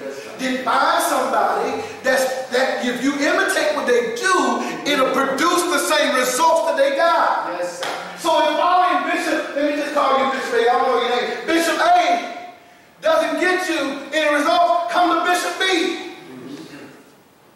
Y'all you got me. So if imitating him doesn't work, well, maybe that's the wrong example. Don't mean you're a bad person, because what you got works for you. And work for those that have the same spirit. So maybe Bishop B has your spirit. Right. Connect with it, so that you can get the results that he has. Am I talking? Yeah. Because that's what messes us up. That's what really, because we're connected to the wrong people. And many of you are part of this ministry. And you connected to this ministry to get the same results that our bishop had over over these past 30 or so years, more years. You understand? But what good is being connected to Archbishop Lance if you're not trying to produce the same thing that he has produced? It should only be said that what he's done among civil rights is the only person that's doing it. Come on, man. Because if you're connected, then whatever he has done, that's what part of the word inheritance. I think it's the word inheritance. That little word inheritance is the Greek word kleros, where we get the word clergy from. Legacy, inheritance, kleros. If I'm really his inheritance, then I'm supposed to produce what he produced. Yes, sir. Because how can sweet water and bitter water come from the same fountain? I grew up on a farm with my grandparents. And a grape and a scumbling is not the same thing. All right. You can't get grapes from a scumbling vine. Some people call them bullets. I don't know what y'all call them here. Not here, whatever. You cannot get apples from a pear tree. So if I'm connected to him, then whatever he produced, I should be able to produce the same thing. Am I talking to you? Yes. I said this earlier. I don't think it's neat to say it again. I said this earlier, just on the first point, and then we'll shift gears and talk about the next thing of integrity here. Because you ever seen people, and I know I said this earlier, but it's worth repeating, that they won't come to conferences like this. All right. I know. They make every excuse. And you know, I have nothing against Bishop Jakes. He's a great preacher. I've been in his church. Great preacher. Dynamic. But they'll flock to him before they come to him. That's right. Uh-oh. Did y'all catch that? Uh-oh. And they miss. They won't get the relational teaching that you get from him. This man you can touch. Come on. You probably will never get that close to Jakes. And there's nothing against him. You understand? My point is, we'll rather attend a mega conference instead of attend something like this that we can actually have some one-on-one with the people and do like when I looked at the little classroom assignment where we get to evaluate the classes and evaluate the teachers, evaluate the lessons and get some input back. You can ask like she asked questions. Some of you have asked questions all day. We can put input and people actually listen to us. And it can be an even exchange. Because teaching is not just me pouring out into you. A part of teaching is also you pouring back into me. Because it's an exchange. Am I talking? Yes, sir. And so we won't come to something like this, and we'll go there, and we'll keep coming back home and say, I just want to win my time. You'll never receive it because you won't go and connect with those who are doing what you're trying to do. So you need to find somebody that you can imitate their success. Am I talking to you? Find someone that's doing what you're doing on the same level as you so that you can imitate their success. Like I told you, it's something that I don't understand why. I'm still trying to figure out. Jesus picked 12 uncouth and rough men. Peter had a temper. Peter had a sword. He was gun toting. We would call it gun toting today. Peter had a sword. Yeah. Took the sword out, tried to cut a man's head off. Yeah. Y'all said he tried to cut the ear off. Y'all forget. The only reason why he got the ear because the man died. All right.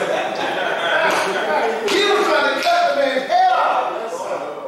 That's right. That's right. And you know, I found out in church you need some people like that on your team.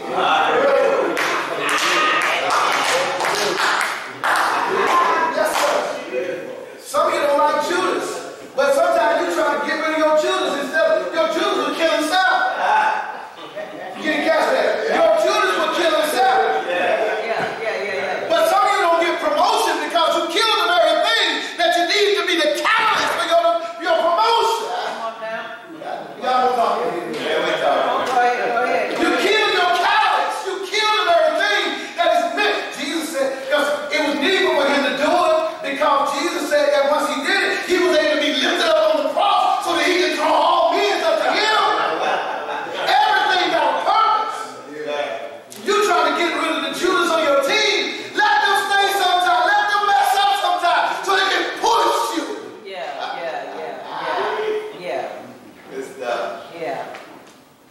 Jesus fed Christ. I don't know. I'm still trying to figure out what was it about. The Bible said he had no beauty.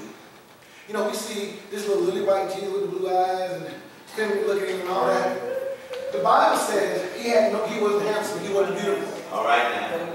He had no beauty that made people want to follow him. I mean, he couldn't have been Muslim. We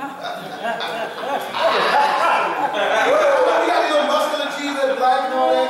He had to be somebody that he himself was rough and uncouth. You didn't catch that? Yeah.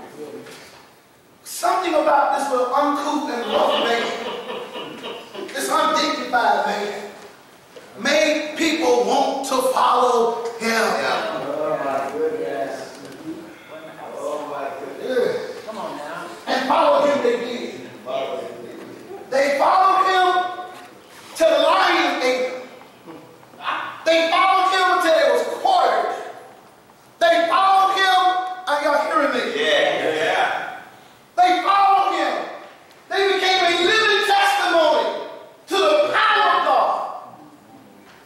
What makes people follow somebody that had nothing about himself? That makes him somebody you just want to follow. Maybe he's like me. You know, I don't know if you can tell or not, but I have a speech impediment. And sometimes if I'm not careful, there's certain syllables I cannot pronounce.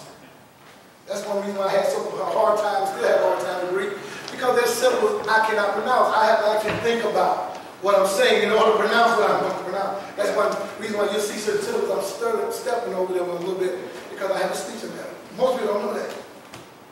What makes somebody want to follow someone who cannot even correctly talk right? Y'all follow what I'm saying? There's something about you that God invested in you that only you can do. Yes. Yeah. No one can do it better than God. But you're looking at yourself, you're discounting yourself. Maybe because you were born on the wrong side of the tracks. Maybe because you dropped out of college or you dropped out of high school. Maybe your parents didn't have this. You come from a single parent home. But it was something about Jesus that made these men want to give him everything he had and follow him. What is it about you? What is it about you that some guy looks at and says, I want to imitate you? Never had a man in my life to be a father, but I see you. I see something in you. At 46, I have, like I said, I have 3 kids, 4 grands, but I have a lot of other kids because I went among the gangs. I've never been in a gang a day in my life. I don't know how to be in gangs. Archbishop Sterling, I tremble when I go around, especially when I start seeing guns, weapons, and drugs and everything. But I had people that come to my church because I helped them down out of jail and stuff. That was Crips and the Bloods. And they wanted me to come to meet their set. I'm like, wow, you know, crazy me, you know, you don't go around the Bloods dressed in blue. You don't go around the Crips dressed in red. Crazy me, gonna put on my different colors and walk out among these folks looking at they stood up and start pulling stuff out and dude like, calm down, this is my preacher. When they said that, everybody started putting their stuff around and said, oh, I said, listen, I'm not the one to hide from. Thank you for your respect. I'm not the one to hide from. This big man up there you have to worry about. I ain't got hell to put you in. And I began to engage those young people. Do you know me engaging those young people? Because I could sit there to see the judgment with them, cause them to come to my church in Albany, just to figure out who I was. Why could I look beyond what they were doing and still see a decent human being? Come on. Yeah. You understand what I'm saying? Am I saying something here? This is what you really call excellent. Because excellent is not how you dress, it's how I'm reaching somebody. Who am I reaching? How to reach the masses to get right and say, here, me and Mary Bird, for the answer Jesus gave the key. But we're not lifting him up because we're lifting ourselves up. Well, man. He said, if I'll be lifted up, I will draw all man is unto me. What is it about this man that made these men give up everything? Because if we can discover that and put that to work in our lives, we can have people follow us. What makes a man as highly educated as the Apostle Paul, but yet says, everything I knew before this point is scabbard. It's nothing. Emptiness. It is the worst form of waste. What makes a woman who everybody she comes early in the morning because she's too ashamed to come during the time all the old women come out. What makes this woman comes early in the morning to get water and then stay to listen to a man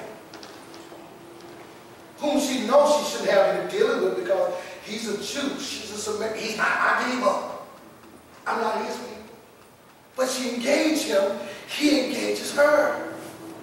And instead of her running from him, she stays there and argues with him until she leaves him saying, come see a man that told me all things. He must be a Christ. Oh, bless his name. I think the problem is, one of the problems is, I don't have all the answers. Some of you probably have better answers than I do. I think one of the problems is that we don't pursue God anymore. We're not pursuing God anymore. We don't pursue it anymore.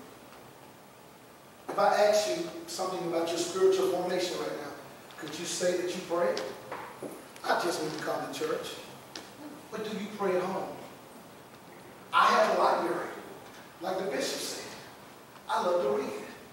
I wish I could recall. My memory is not as good as hers. I fell off the tree damn before my. You didn't take the right drugs.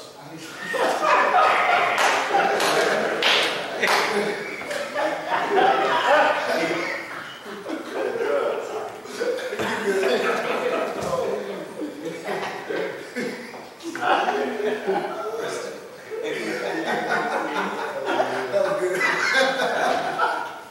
You know, I like to read. I love to read. I love to read.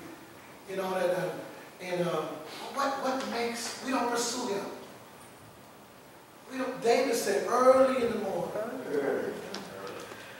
You don't have to get up in the morning. The point is when David said, I have a time set aside where there's nobody but me and God. Do you have a time set aside where there's no one but you and God? How can you have communion at a table like we did last night and you have no communion with him at all? We got to learn this. Anybody got any questions? Any questions? Any questions? Any comments? We all still yes, ma'am. What did make those 12 men follow? That's the question. Because that's my dilemma. I don't know about you. That's my dilemma because I'm looking at it, because I want to know what conversation he had with him. The scripture doesn't give us all that, so we have to fill in the gap. We have to see. What conversation did he have with them? Because, you know, we see the scripture where it says, come follow. You know, we see one place where he engaged, what was the guy named Nathaniel? Who was under the tree. You know, and the word under the tree actually has a different meaning than just being under the tree. You know, he was actually studying something and all that. He started studying that.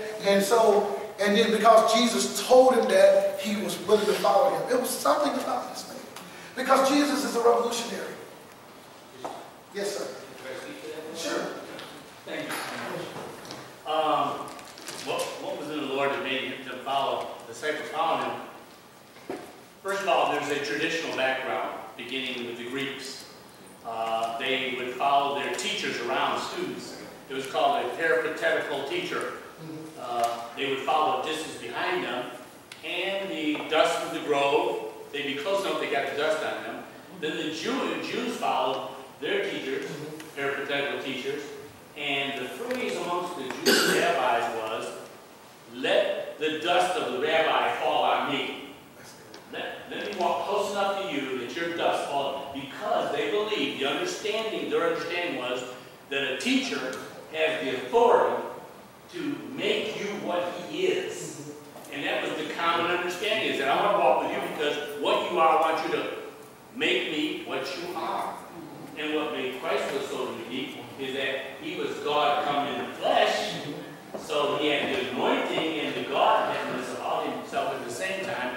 But the culture was used to, if you're a scholar, if you're a teacher, if you're a rabbi, I want to plus enough to you in the day-to-day activities that the dust of you, and that dust was to represent being clothed with what you're instructing me with and being imparted by it. So that was a common word today.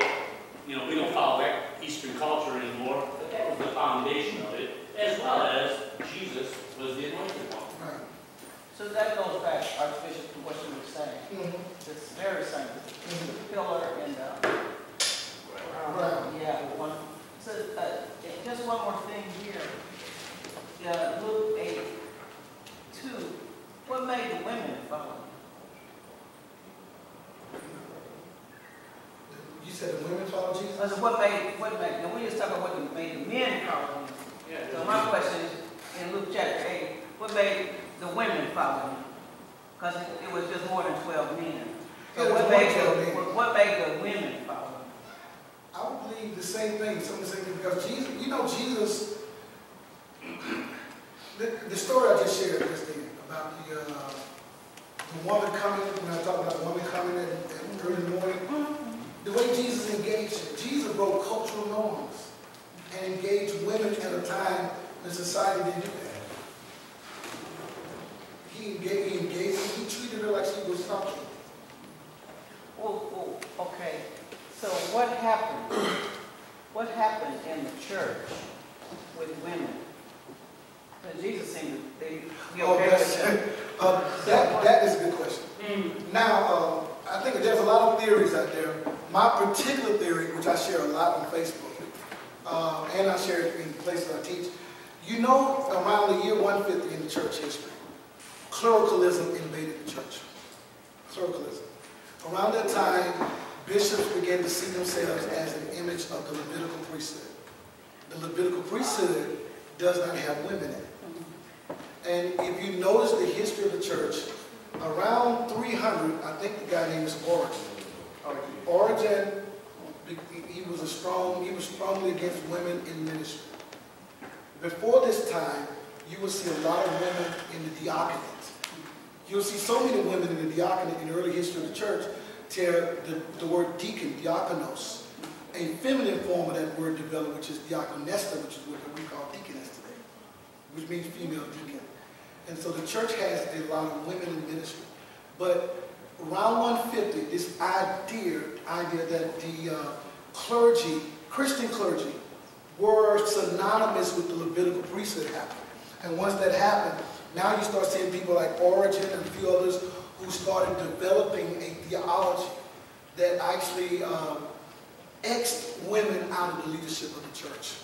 Matter of fact, to the point where in the western and the eastern branches of the Christian church, one about the 9th century, I think the other about the 12th century, you see no more women deaconess in the church. And So based on the Old Testament, not they the New began Testament. to infuse Not the the Old Gospels. Testament. Yeah, and the other part of that is, if you look in the book of 1 Timothy, I get into a big debate with this because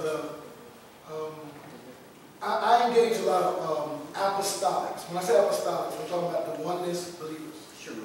And there is a hardcore branch of the apostolics that really are against women in ministry. And they look at the book of Timothy, and especially 1 Timothy, and the way they interpret it. I asked a question, and I asked this question in school, and because we had to do a little research on this particular passage in 1 Timothy, where it says that women should not usurp the King James or usurp authority over men. It's the Greek word "authanasia." And I asked my professor at that time, I said, has this word always meant that? And he said yes. And I asked him again. I said, you asked us to study, and I went and researched. I said, did this word always mean usurp? And because when I went back and studied and looked, I could be wrong. I mean, I got some more people smarter than me. I don't know. Greek was not my forte. Loved it, but it wasn't. But Althenaean had not always meant to usurp. The other part is this, and like I said, this is from my personal study. When you look at the book of 1 Timothy, 1 Timothy is written addressing two things, Gnosticism. And it's also addressing a cult at the time to Artemis that mingled in with Gnosticism. And that's one of the reasons why you see a lot of things that Paul addressed in Timothy being addressed, because he's addressing two different schools of thought. And so basically this cult taught that women's were the authenticators of truth. That Eve was first, and Adam came from her. So that's the background to what Paul is actually addressing. Because when Paul said, remember, man is formed first and not the woman, he's literally saying, contrary to what they're teaching, Adam is first. And genetically, we know Adam has to be first. Because a woman has XX, a man has XY. You can get a woman from a man, but you can't get a man from a woman if you start with a woman first. Yeah. I know I mentioned it. But I'll finish that just. Yeah, it looks like you're taking the back end. So, but then, because of what you now explained, we were saying before, we came to the second point, that you decided to train the men. Yeah. You said you decided not actually saying how. Well, I started focusing on things that will actually strengthen me. Yeah, then, we know also that today, I don't know this part, but then where I am coming from, we know it is women who are going to mix up the church. Yeah. Share something, maybe in Jesus' name. Yeah. Yeah. So, but now I want to get how you did it. How did I do it? Well, basically what I did, remember I started talking about family first. I started doing things that undergird men. Everything, I started focusing on programs. Like, I did a Saturday program that was apart from the church at a local restaurant. And we invited the men to come. We told women they could not come. And it was for men's only. Because I wanted to pour directly to men. I wanted to speak to men's issues with no holds barred, so to speak. Because, when you talk about certain things, especially as it relates to men, some men will not open up around ladies. So I needed a non-confrontational environment where I can actually talk to the men about issues affecting men without men feeling as though they are weak in front of their women. And so I took them to a restaurant. We got the banqueting hall of the restaurant each third Saturday, and I talked about issues that relate to men. How to deal with this thing. Any issue that relates to men, they can come with any questions they had. If I didn't have the answers, I always, the next month, I brought somebody that had the answers. Because I realized, like I think you were saying, I don't have all the answers. So I found somebody else that had the answers. And I brought them in to talk specifically to men. And the other thing is that men are intellectual. Men are intellectual. And when I say that, because most times when we appeal to our women, we tend to really focus on pulling their emotions. And we don't speak to a man. It's one thing to have an emotional sermon. And a lot of our sermons in most of our churches are very feminine, very emotional. They don't really speak to a man's heart. They don't engage his mind. I bring this because I really enjoy teaching. Because it's very seldom do I hear people that actually keep me awoke, number one. Number two, engage me. And I mean, I'm like, wow, I feel like I need to go all the way back to school again, even though I've been to class. But it really, this gentleman, I don't know the bishop, but just listening to him, I'm like, wow, that's what I aspire to be, something like that. To be able to spit out the information and to be able to address things on apologetics, baby. I tried. Obviously, they can tell you I tried a little bit on apologetics. You know, this man walked heavy before. But that's my thing. We don't address men. We don't speak to men. We speak as though we want to preach to women. And that's all we do in our churches. That's all we do in most of our churches. We preach to the women. We preach to put on their emotional strength. But we don't speak to the heart of men. We don't try to be intellectual at all. We don't try to engage the mind of a man. And so therefore, we have a church filled with women. Because we got the emotional part. We got the hooping and hollering. Nothing wrong with that. But if you don't engage a man's mind, all you're going to have is a bunch of women in the church. And this is no attack to our women. I love them. Trust me, I love them. But that's what happens. We only appeal to women in our preaching. We do. I'm serious. We only appeal to women in our preaching. And that's one reason why we have a bunch of women in our church. That's one reason, not the only reason. Bishop gets some women. Well, first of all, I'll go back to the thought of why did women follow Jesus. Somebody brought that up. There's a book written by an author, his name was Aubrey Ondelin. It was called Man of Steel, Man of Velvet. And Jesus, Man of Steel, Man of Velvet, by Aubrey Ondelin. Strange name. But anyhow, what he shared in the book, and this author I read years ago, he said Jesus was man enough, and enough steel, that men wanted to follow him, but he was velvet enough that women were comfortable around him as well. And he was telling men that are married to know, we got to know when to be steel and when to be velvet. Yes. Like when I come home, my wife don't want me to come through the door steel. She wants me to be velvet. Now, the thing that we were challenged with is that Paul, the Apostle Paul, because I was at Princeton, and some women bishops jumped on me about how Paul was a chauvinist. He didn't like women, let the women keep silent, church, blah, blah. And I said, you know what, though? I said, but if in academics we find out that sometimes where Paul was talking, he was quoting, it was a two-way conversation. He had a heading statement, which kind of let you know what had been brought to him. So the prohibitions, when he says, let the women keep silent in church as the law says, first of all, we know there's no Bible law.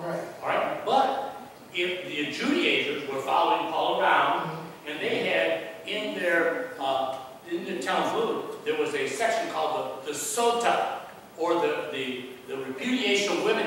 And the 10th law of the Sota said, women keep silent in the assemblies. So Paul was really rehearsing what they said. And then he says, oh, the law only came by you? The law of the word came only by you? So it wasn't Paul making the statement. He was drawing from the Sota because the Judaizers were going around. And so therefore it's very important that we recognize that some of Paul's statements are not Paul himself speaking, but part of his rhetorical skills was to impersonate or raise up an issue that someone else began, not he personally. And I like your point that you talked about when Paul talks about which came first, the man or the woman. That's a very important point because there's a statement in theology called temporal injunctions for cultural accommodation. So when Paul said, I don't suffer a woman to teach nor usurp authority over man, the reason he said that is for two reasons. First of all, in Asia Minor, they were butchering Christian women for preaching and bestiality, making them have sex with animals. And Paul said, that'd be like somebody inviting me to a KKK meeting. It's probably good that I don't go to a KKK. Now, is that saying I should never preach to white folks? No. But a KKK meeting, you might want to sit back. Because what they do to you, that's a temporal injunction because of a cultural accommodation. But the point was that in the ancient writings, it's true also that amongst the Gnostics, they taught that Eve was first, Adam was second, Satan was God's son, not Jesus. And so, think of it this way in the Greek. What Paul is saying, when he says, I suffer not a woman to teach nor usurp authority over man, he's saying, it's what they were teaching that he doesn't allow. It's not them teaching. It's not women teaching. He's against that. He's against this being taught, which was primarily being taught by women who were priestesses in the temples. of the ungodly, not in the house of God. He was making that delineation there and making it very clear for us. And that's why I challenged my professor on the meaning of alternating. Because like you were saying at the end, it was not about them not preaching. It was not about them not preaching this particular teaching. Yes. And so that's why I challenged, because he said, go study this passage and come. So I came back and I said, I don't find this particular meaning. What I do find is that they was teaching this. And he said, don't teach this. Don't teach this. Don't teach this. Don't teach this. Because everything in there makes sense when you think about that. She's not the illuminator of truth. She can't err. That's why he said she was the seed. Because they said Eve couldn't err. Women could not err. Bishop, we got one more thing going on. Yes. 80% of all the people in universities working on PhDs and master's degrees in church seminaries, they're all women. They know Hebrew, they know Greek, they know philosophy. Yes. And so when you make the point about them being emotional, they're going to jack you up.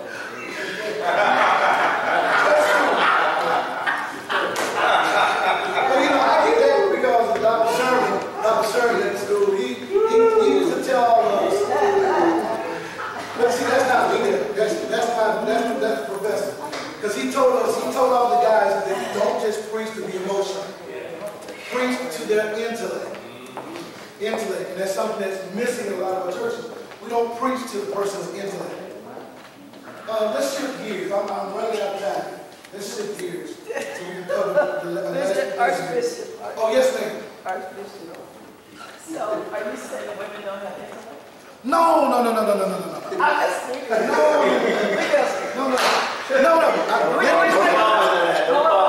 not gonna fight. Watch your Archbishop. But we love you. We love. But this is the place to do what you're doing right now. Because when you get out there where Bishop is talking about, Well, I've been there. I know you're there, but we just trying to help you. So you just said,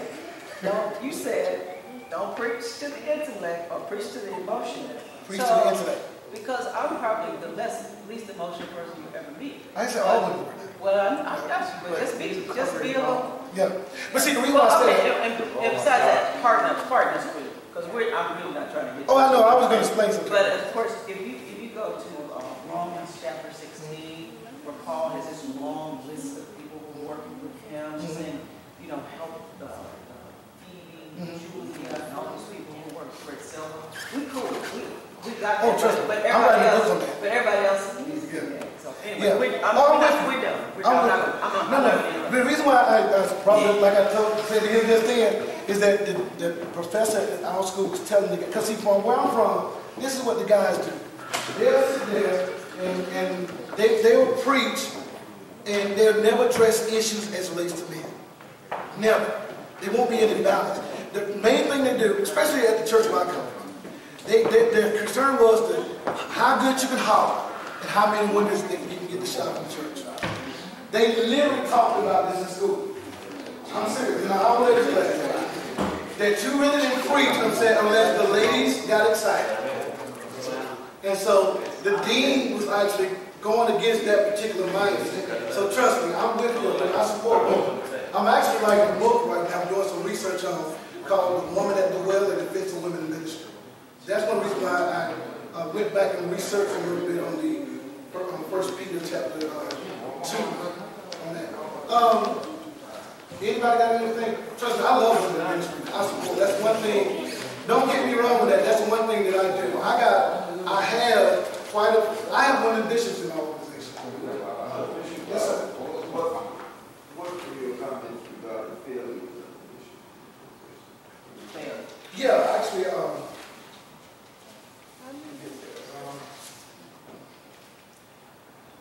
one of the things that I think that with some of the failures that we have in the bishopric in this year is that one of the things is really did it as a separate topic. And one of the things that I wanted to really look at was that there's not a lot of integrity among us. There's really not, we don't keep our word. We're not a man.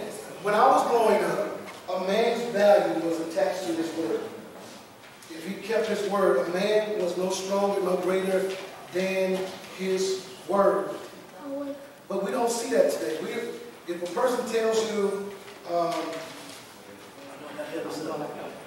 integrity, the quality of being honest, having strong moral principle, moral uprightness, we don't see people who live lives above reproach. You know, we want people to follow us, and the scripture never asks us to be perfect, but at least have a life that when people look at you, they can see something in you they want to copy. Because like I think you said it and the other bishop said it, we're not perfect. We're not perfect. None of us are 100% perfect. But there should be something in you that, first of all, doesn't bring damage to the church. And that's what you look at. If you look at if there are any bishops among us that can say that everything that people see publicly in life, that it does not bring damage to the church. Huh? That guy right there. This is, who that, When you look at him, yeah. everything you see in his life. Oh, you're talking about Archbishop? Yeah. Okay. See what I'm saying? Because what happened is we got a lot of bishops who are not blameless. One reason why I mentioned earlier when I started off that I can say I've been married right now only one time. And every child I have is from my wife while we was married. And you don't see me out there planting my seeds everywhere. When I say I do this, this is just what I said I do. Because I realize people are watching me. So I live as though somebody is watching me. I live my life each day as though somebody else goes with me home with me, Bishop. That's how I live. I'll make sure when I walk in my door, I'm the person walking in my house. They can't, nobody ever said they took a picture and saw me going in my house with these women's here. You understand? They know I've been faithful. And so one of the problems we have in the world, especially, you know, like in my community, the Muslims are out there. And one of the first things you'll hear them say, one of the first things you hear these Hebrew Israelites say, well, you know, among us, our clergymen are not sleeping with everybody. But you got your guys sleeping with other women and other men. They got their wives and their men.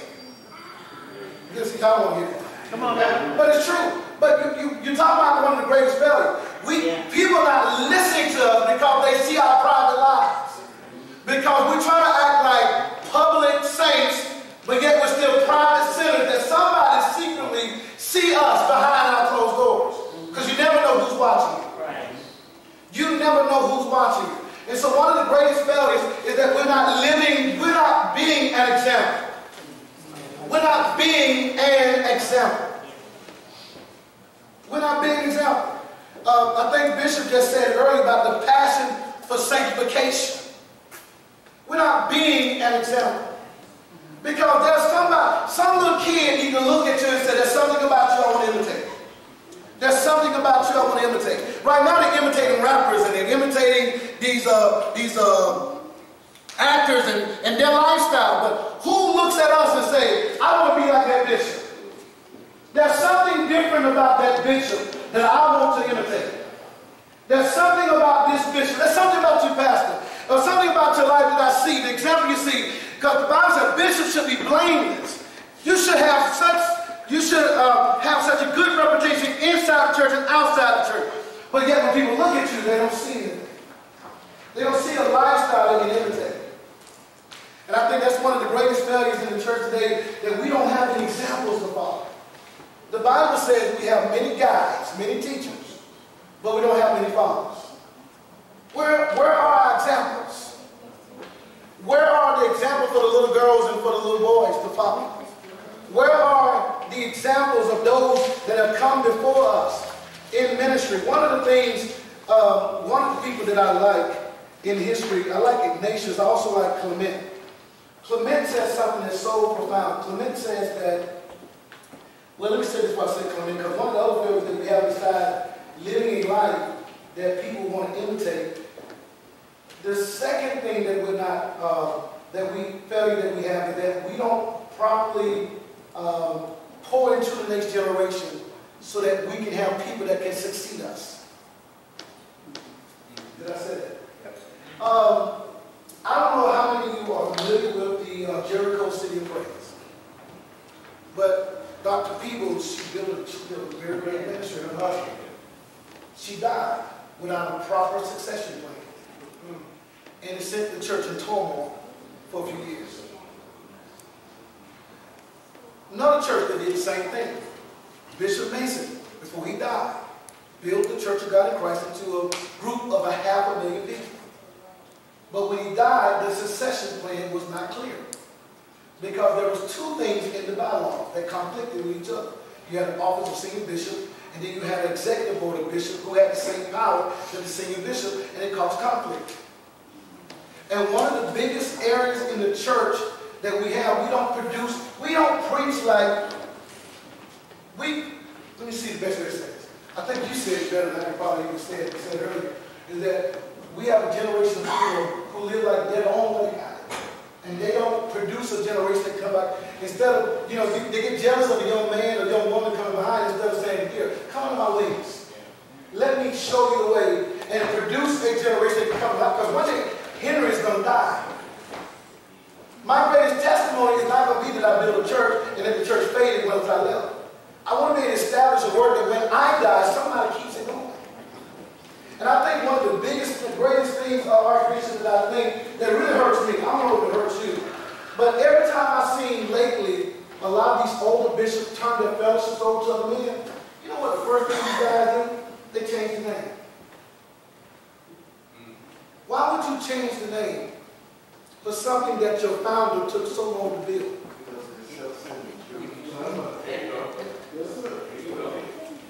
And so, yeah. And I have an issue with that. I have an issue that we have not produced successors. And not only have we not produced successors, but I also have an issue that we have placed the wrong people in office to succeed us. And I think those are the two biggest problems that we have in our community, because we don't have enough fathers. We don't have any fathers that, my job, and I think if I did my job right, one of the things that really make me proud, I'm going to close with this, one thing that really made me proud is my oldest son and his kids. Because everything that I poured into him, Archbishop, he said, he grew up saying, I'm not going to be like you, I'm not going to do some of the things that you did, and all that. But guess who's doing everything that I did? He realized that when he tried to do his own thing the way he wanted to do, the kids didn't listen. But when he started doing the things that I did to them, the same respect he gave me, they give him. And he realized that it was something about being like the Father. To the point now that he looks back and he calls me every now and then and says, I'm so glad that you made me do this. I'm so glad that you taught me like this. Because now I'm able to do the same thing with my kids, and my kids give me the same respect that I gave you. Can I help you with something? Do y'all know that even though 2 of my kids are my biological kids, I always say 3, but 2 of them are my biological. The first one, she had me 1 year. But I raised him like he was my own. But guess who he copies off? Because I tried to become a generational leader to establish a legacy. When you look at him now, guess who he doesn't have any of my blood. But guess who he looks like? Guess who he acts like? Guess who the grandkids act like? Guess who they adore?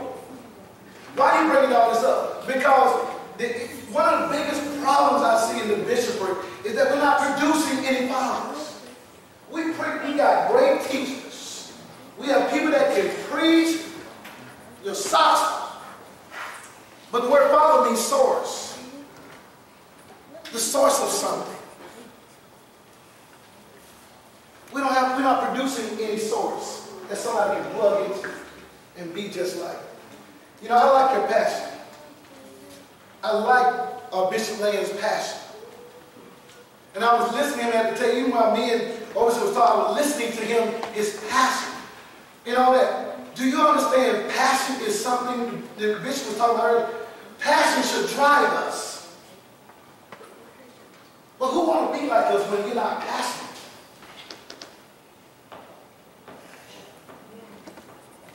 Right now, we have probably about 100 different bishops and leaders, not pastors, just bishops who are connected with the conference. And some of them are way older than me. Some of them have a little bit more education than I have. Some of them, when I say education, I mean they have more degrees than I have. They have all that stuff. And I look, and sometimes I feel like, why are these people following me? Why are they following somebody like me? Sometimes my words don't come out like I want to come out. But I realize there's something about me that produces fathers. You understand? Yes. Produces the next generation. So what is that? Because we're dropping the ball. Yeah. We're dropping the ball. And we're trying to straighten everything else out, and the church is in an uproar because we don't have any leaders. I don't want to die today and my ministry dies. I don't want to die today and everybody remember how good Christian life was, how good the Congress was. I told one of the bishops, Archbishop, I said, if there's anybody in this group that can carry this thing on when I'm not here, it's you. He looked at me and he said, I never wrote a book. You wrote 13 books. I never wrote one book. I said, dude, I never could believe I could write a book. It's hard for me sometimes to stay focused because of, my thing that I had going on. But yet and still, I took the time and I sat in front of my computer, focused myself as much as I could, and sat there and started writing. Did my research and worked 13 different books out of it. Didn't know I could do it. But I said, there's the same thing in you. Nobody ever unlocked it. So don't drop the ball. Look at somebody and say, don't drop the ball. Don't drop the ball. Don't drop the ball. Let me say this. I'm going to go to my seat. Don't let your ministry stop with you.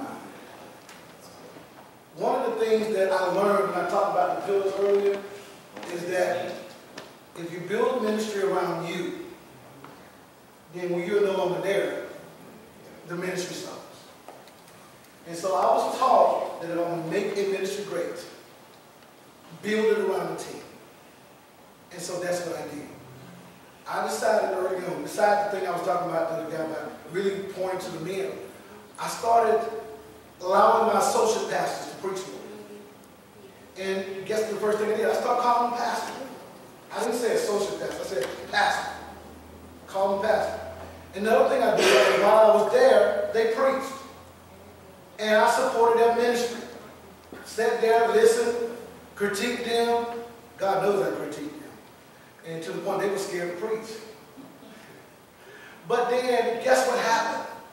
When I would leave like I'm gone now, guess what didn't happen? You know how most times when the pastor goes, the church comes?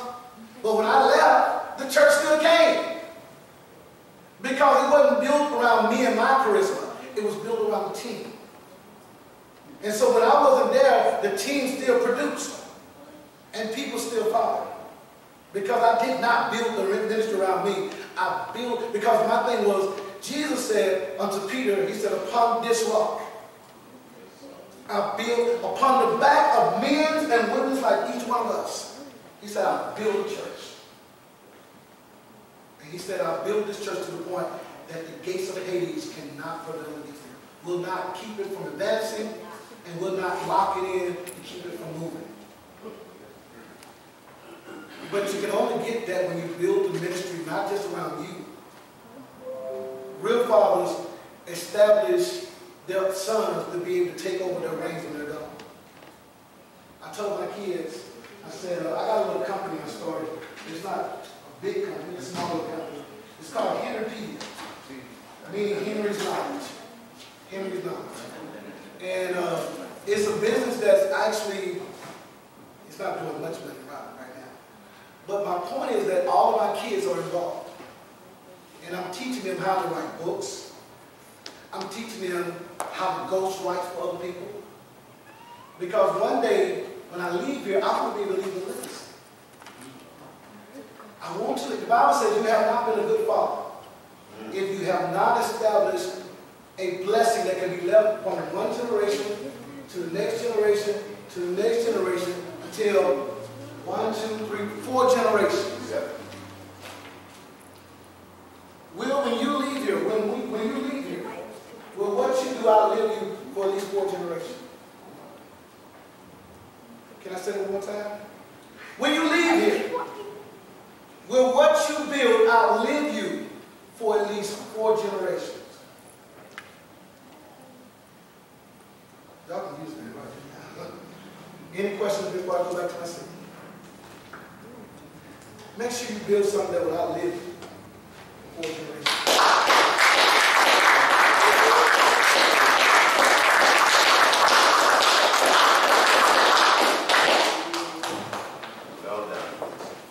Thank you so very much, Bishop Henry. We've been blessed today, and we're 30 minutes in front of our break, actually, which is kind of a good feeling to be ahead of schedule.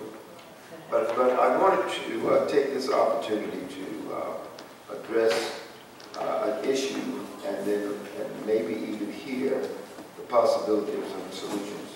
You know, we don't do an assessment per se on our members. We just ask them to sow seeds into the Family Life International Fellowship so that we can do the work that we're supposed to do. And some of you do that faithfully. I think we're going to be looking on Friday at some of those results. So I want to thank you in advance for that. Others, however, have good intentions, but they just never get around to pushing the button. And then others don't give it a thought. But if you drive all day, all week, and the next week, you never put any fuel in your engine, in your tank, you can't get angry when the car runs out of gas or when it stops, because you burn it up. And that's the way it is, I think, with fuel in your finance part of the ministry. We have to get in the habit of investing in those things that we think are important. Now, making that statement out, it says that we do invest in things that we think are important, and maybe we don't invest in the fellowship because we don't think it's important. So I guess you can look at it from either perspective. I just want to encourage you to deliver on what you say you're going to do.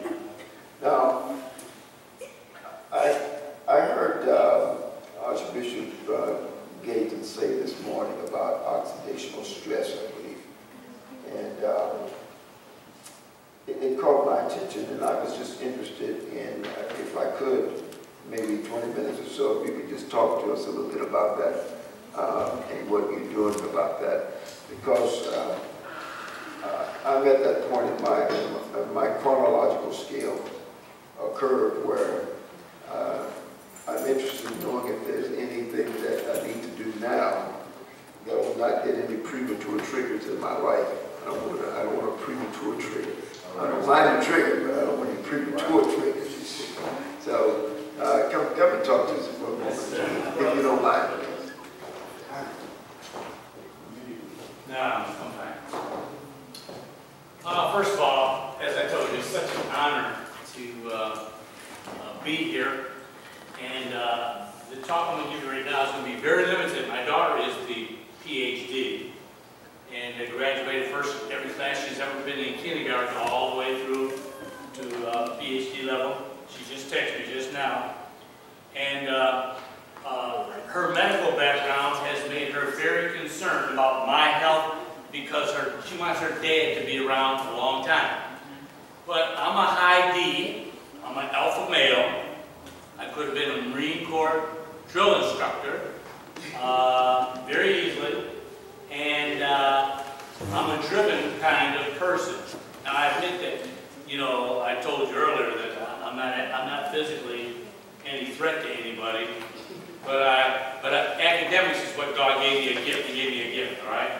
And I love debating in the universities with these, whether it's Oxford or Harvard. You have to lecture at Harvard, all these places. I don't mind talking to them about theology, academics, whatever. That's just my area. But all of a sudden, Bishop, I found myself, I had prostate cancer. I had it. And a bishop in San Antonio right now has got prostate, and he's dying. Because, so anyhow, I went through the operation. They gave me an operation. Well, when they got through the operation, my daughter went to work studying Eastern medicine, Western medicine. She believes there's a convergence between health, natural way you deal with issues. Then there's our country deals with actually we do more emergency medicine, pharmaceutical drugs, you know, genetically compatible with our digestive system. They're not, because they have to put that, oh my goodness, if you take this pill, know that 5 other things could go wrong. 15, of course they say, well, real nice girls and pretty girls can't there. And so as guys are listening to the commercial, we see the pretty girl and the soft tone, but they just told you 15 reasons why this drug may mess up your life, and you know, we can't wait to walk by it. What was the pretty girl you actually saw? That's what got you. So my daughter, who's not moved by the pretty girl, she actually did a study for me on how she put me through places on treating everything by natural means, whether it's natural foods. Because in the black community, I believe like we are just facing so much in that we don't eat right. Like, I didn't know what the house line in the South was until I moved south of the Mason-Dixon line. People said, would you like tea? I said, yes, I'll take a cup of tea. They meant sweet tea. But I was in a restaurant where I saw them make sweet tea. So on the sidebar, they put tea, and then they poured a bucket of white sugar in. Now, if you know anything, you know that sugar destroys the immune system. Our kids go bonkers all day if they've been eating out of a snack machine, because sugar makes you hyper for a moment, and then makes you real sad, agitated, depressed. But it destroys your immune system so that when something comes up, your body can't fight back. And so just think about everything, all the soda we drink. All the soda we drink, it tastes real good. But I'm old enough to where I'm on the back nine of life. I'm trying to preserve my life. I'm not trying to lose my life. So there are certain things now in shopping, everything. I go to Whole Food stores and I drink special teas. And we have special water coming into our house, things like that. Well, oxidative stress is probably one of the biggest killers to our people, black, as well as everybody. Oxidative stress opens the way. I'm trying to find my chart in here because I've got a chart that shows all the different things. Here it is. It shows you all the different things that come from the oxidative stress. And as a result of that, I don't care if it's high blood, I don't care if it's heart pressure, I don't care what the disease is, most of it takes place because your body has become so stressed out that you become vulnerable, susceptible to that disease going in. And we, as a black people, high blood pressure, oh my goodness, we are like, ever since we came over from on the Atlantic slave trade, we've had that problem. There's no doubt of that. But all you gotta do is look at the fact that didn't slow us down, though. That didn't slow us down. We still eat a lot of salt. Not sea salt, either, just salt. Salt that thing to death. And next thing you know, my mother, I remember visiting her one day. She was in bed. High blood pressure was 200 over 150 or something. She was like, well, I said, Mom, what did you eat? She said, 2 ham sandwiches. I went to the refrigerator. 2 hams she had with what she possessed. But just poor eating habits, we should cut ourselves short. So, as a result of my daughter's research, we found out that there's a daily supplement you can take, all natural, no side effects, has nothing to do, it's genetically compatible with our digestive system. It's called Links, L-I-N-Q. L-I-N-Q, I think. Links, it stands for Links. And another product that's coming out that I get now from Mexico because they're opening a factory in Utah, where if there were a supplement that you could take with all the stresses on your life, the oxidative stress, if you want to reduce your oxidative stress so that you're not vulnerable to all these just by taking something, a pill, that's normal, that's compatible with your digestive system, why would you not take it? So when I got into the hotel this morning, on my bathroom counter were 2 bottles. There's 2 bottles. One is for the brain and stuff, the other is for the gut, because your digestive system, I mean, that's the story. I had leaky gut syndrome. I went through that, had to change my diet. As I stand here, I am 30 pounds lighter than what I was. 30 pounds. I used to be 180 pounds, power lifter, running. I dwindled down to deal with the leaky gut, to change my diet. Nothing sweet, nothing. I lost 35 pounds from that, all right? Now, I see people every day. I'm going to see them at the airport. I'm going to see some of y'all at the restaurant. And we're going to be eating things that are slowly killing us. And the stress of life, the anxiety of life is already, you know, we go through this sense of angst. German word, angst. I mean, we live in that. We live in it. And so, if we're not taking something that fortifies us, builds us up, and reduces these things that can happen to us, well, they've come out with 2 drugs. When I say drugs, these are daily supplements. That they've taken all the tests. And when I say testing, I mean this. I mean this kind of proof. If you go to a doctor right now and you have blood work done, and you send it in, you get it, your doctor goes, this is wrong with you, this was wrong because your blood. They can see it in your blood, right? I'm talking about daily supplements that you can do the same thing. You take your blood up front first. My daughter, because she's a PhD, we had a doctor come to the house. They pricked my finger, pricked her finger, pricked my granddaughter, my wife, showed me right on the machine, right there. Oh, you're susceptible to this. Then you take this natural supplement for a month or 2 and go back and do the blood work. They say, oh, this is gone, this is gone, this is gone. Because I'm talking verifiable proof.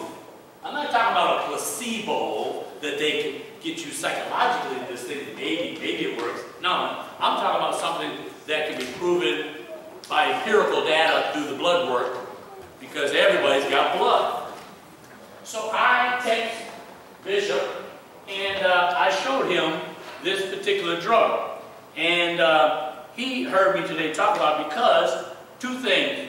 All of us are trying to live longer, and we don't want anything to go wrong that has to go wrong with any of us, right? So it is like for a bottle of the thing that deals with the gut, we're talking under $60. We're talking about brain stuff, under $60. But it's a part of a company run by Christians out of Mexico that formed another thing, and the doctor who invented the original, Protandim is called. Everybody knows in the States knows about it. It's been verified in university test studies, blind studies, several blind studies. It's a proven product, and everybody attests to it. The doctor that invented it, he produced these products only 10 times better than the original. 10 times better. So where you had to take a Protandim in the morning and the evening, you take one of these tablets now, that's all you need for all day.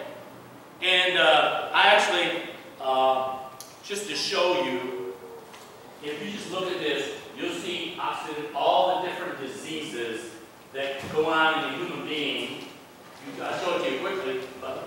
to send the information to him. Y'all can get to him. But notice all the different diseases that are make you vulnerable if you're suffering from oxidative stress. Well, the things I'm talking about deal with that. Not that this drug is going to cure these diseases, but it will remove the stress that leads to the development of these. That's a big difference between saying, oh, this product will cure this. No, we're saying that what I'm telling you about, the pills, will reduce the stress that leads to these particular diseases. Not that the daily supplement cures these diseases. It deals with the oxidative stress.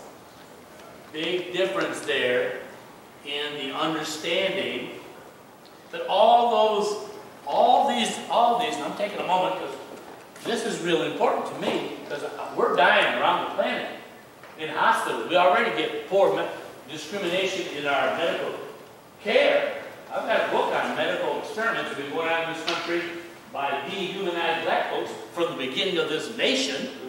And if you don't think they're still playing games with us, they are. And they don't care. So if they don't care, we've got to care about ourselves. And preachers is a very stressful job. Can anybody say amen? Amen? It's stressful. So if anybody lives under stress, we do. And you women got double because you got to put up with us at the same time that you're in the ministry. Amen. And come on now.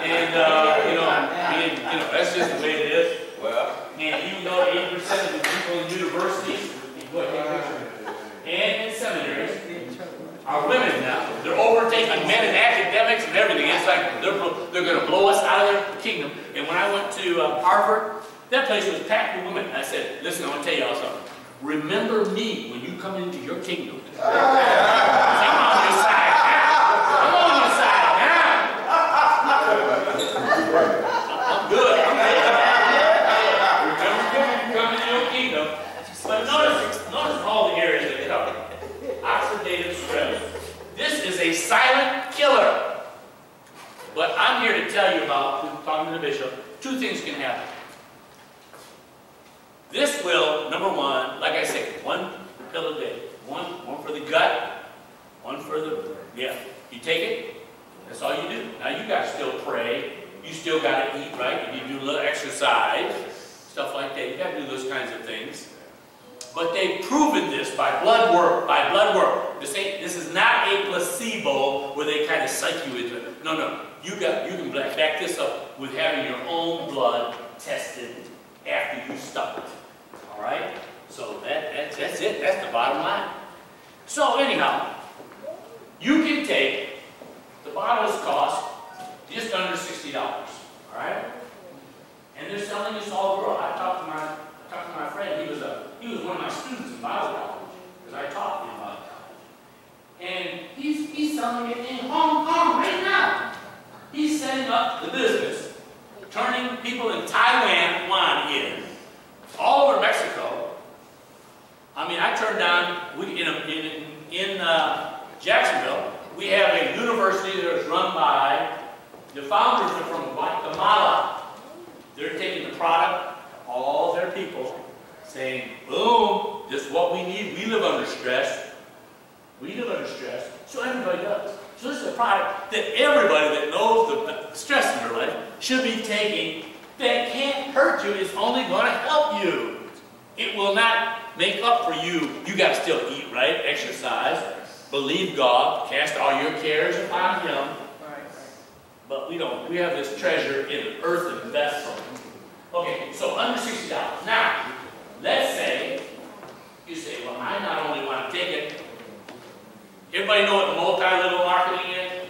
You know how much people make money off that? Whoever gets in on the level, on ground level, makes the most money, and they produce a pay scale that says, if you were one of the group, then people at the top make all the money, the little guy makes nothing, that's why you quit.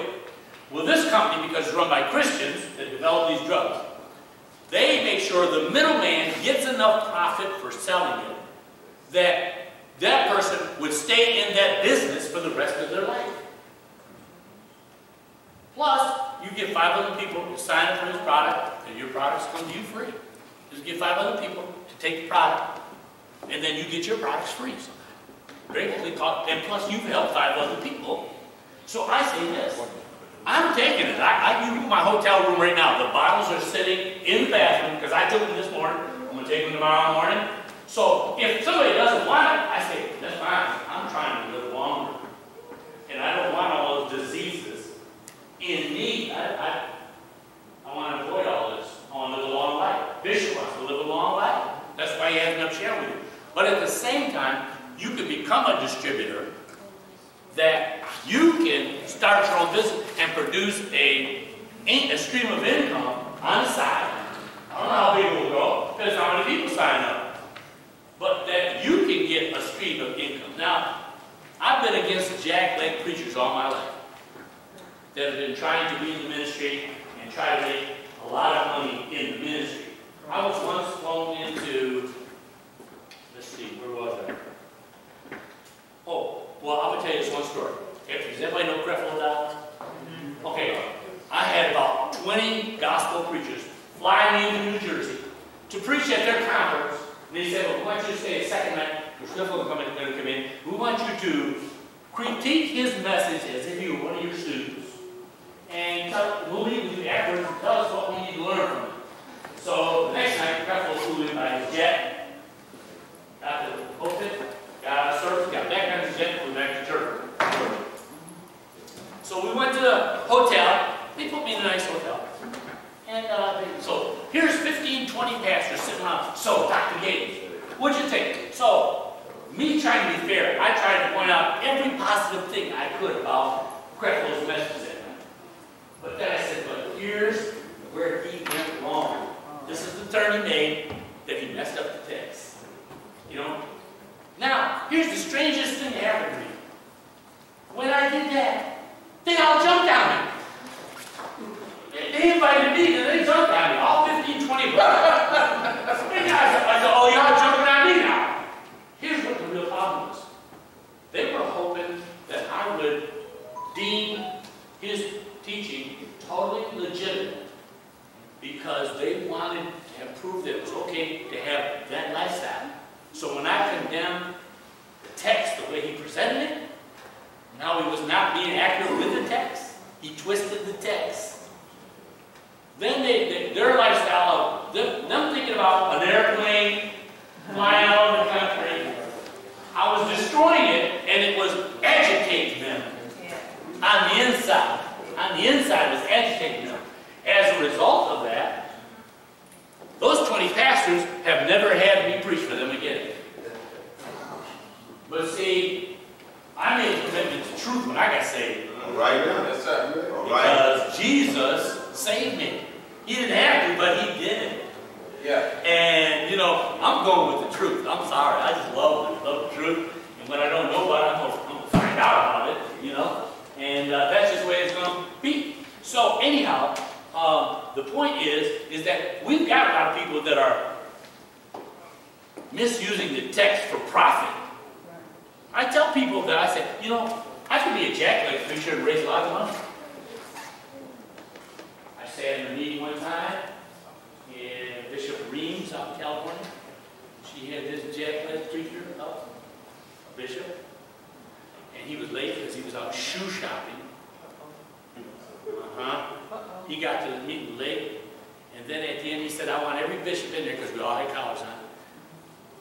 He said, I want $100.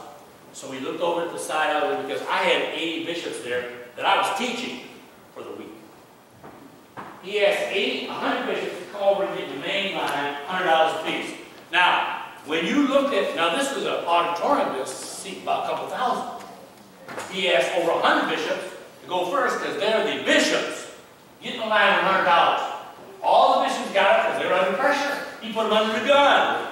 But there was one bishop still left in his seat. Me. I ain't scared of nobody. And I'm not getting in line for no jackleg preacher. Huh? No, but the point is that here's a way that you can preach the gospel, help take care of your family at the same time, and provide help for all your people Now, who wouldn't want that? This is not me trying to profit off you. My point is, everyone in here has got oxidative stress. Check it out with your own doctor. Do your own blood work. You'll find out it's happening in your blood right now because we are living year upon year upon year upon year under stress. And those things are starting to happen. Just think of all the people you know having high blood. So you take this to fight that, which it works real well, proved by blood. Then, if you sign up, let's say, 500 other people under you, and they go out and get some, well then, you get your products free, plus you get paid from that. And remember, they don't pay the good stuff to the guys at the top of the ladder. They pay the good stuff to the middle team because they want you to stay forever with the company. Because it's a Christian organization that started in Mexico. And we can go online right now and see them. Started from Mexico. And legitimate doctors that my daughter has checked out. It's for real. So my point is, I'm providing us a way in this little talk about a product. And all you got to do is I'm not even asking you to talk to me. I'm saying what you can do. Talk to Bishop. Say, yep, I'm interested. I have a gentleman who was my student in Bible school. One of my better students, too. He is over me in the system, and he wanted to bless me with this, which he had by knowing about it. And then he will assist anyone that becomes a main distributor. He'll show you how. He'll talk to the people. You can't even talk that talk yet, but he'll talk for you. He just wants to see people blessed. And he's doing it in China now. He's doing it in Taiwan. He flies. He's learning the Chinese language so he can preach and share with them. He's doing that. And, you know, some people are gifted with languages. And so I want you to know that these products will make a difference in your life. That you can back up with blood tests. It's not me standing up here saying, oh yeah, it's going to work for you. A placebo. No. Do your blood work. Take the product. Then do your blood work again. Let the proof be in the pudding. Let the proof be in the pudding. Let it be in the pudding. But I want to take this product till Jesus comes. See? But if you get it from underneath, that means if I get 5 people, then I get the product. I don't have to pay out my pocket anymore. So I brought 5 in. You can do the same thing. You bring 5 people under you. You don't have to buy the product. The product will come to you free then. We even have an online back store. You get to see how many people are signed up under you. Multi-level marketing. You know the story. Listen, I used to pastor a church of over 4,000 people. I had a school, K through 12, 1,500 students. I had 15 millionaires, and I had college professors in my congregation. Right? I had everybody, Amway. And I used to tell them, no, I can't do any of that, because if I get involved, somebody's going to be mad because I didn't do their stuff, you know. So why don't y'all just make your money, pay your tithes, and we're good. We're good. Well, I'm not pastoring now. I don't have a congregation. I can travel around, train leaders in nations all over the world, in universities, wherever. Like Bishop had me in, you know, because I'm an academic. No doubt about that. I'm an academic. That's what I am. And I love it. I love what I do. But at the same time, I've been on enough planes to see people that I know brothers that I saw last year at a conference. They're not there. Oh, you didn't hear? What happened? Oh, he had a stroke. He had a what? He had a stroke. Oh, he's got cancer. Oh, he's got this. Oh, he's got that. Go down the list. I showed you. Whatever. What did I do? Go down the list. All the things that could happen.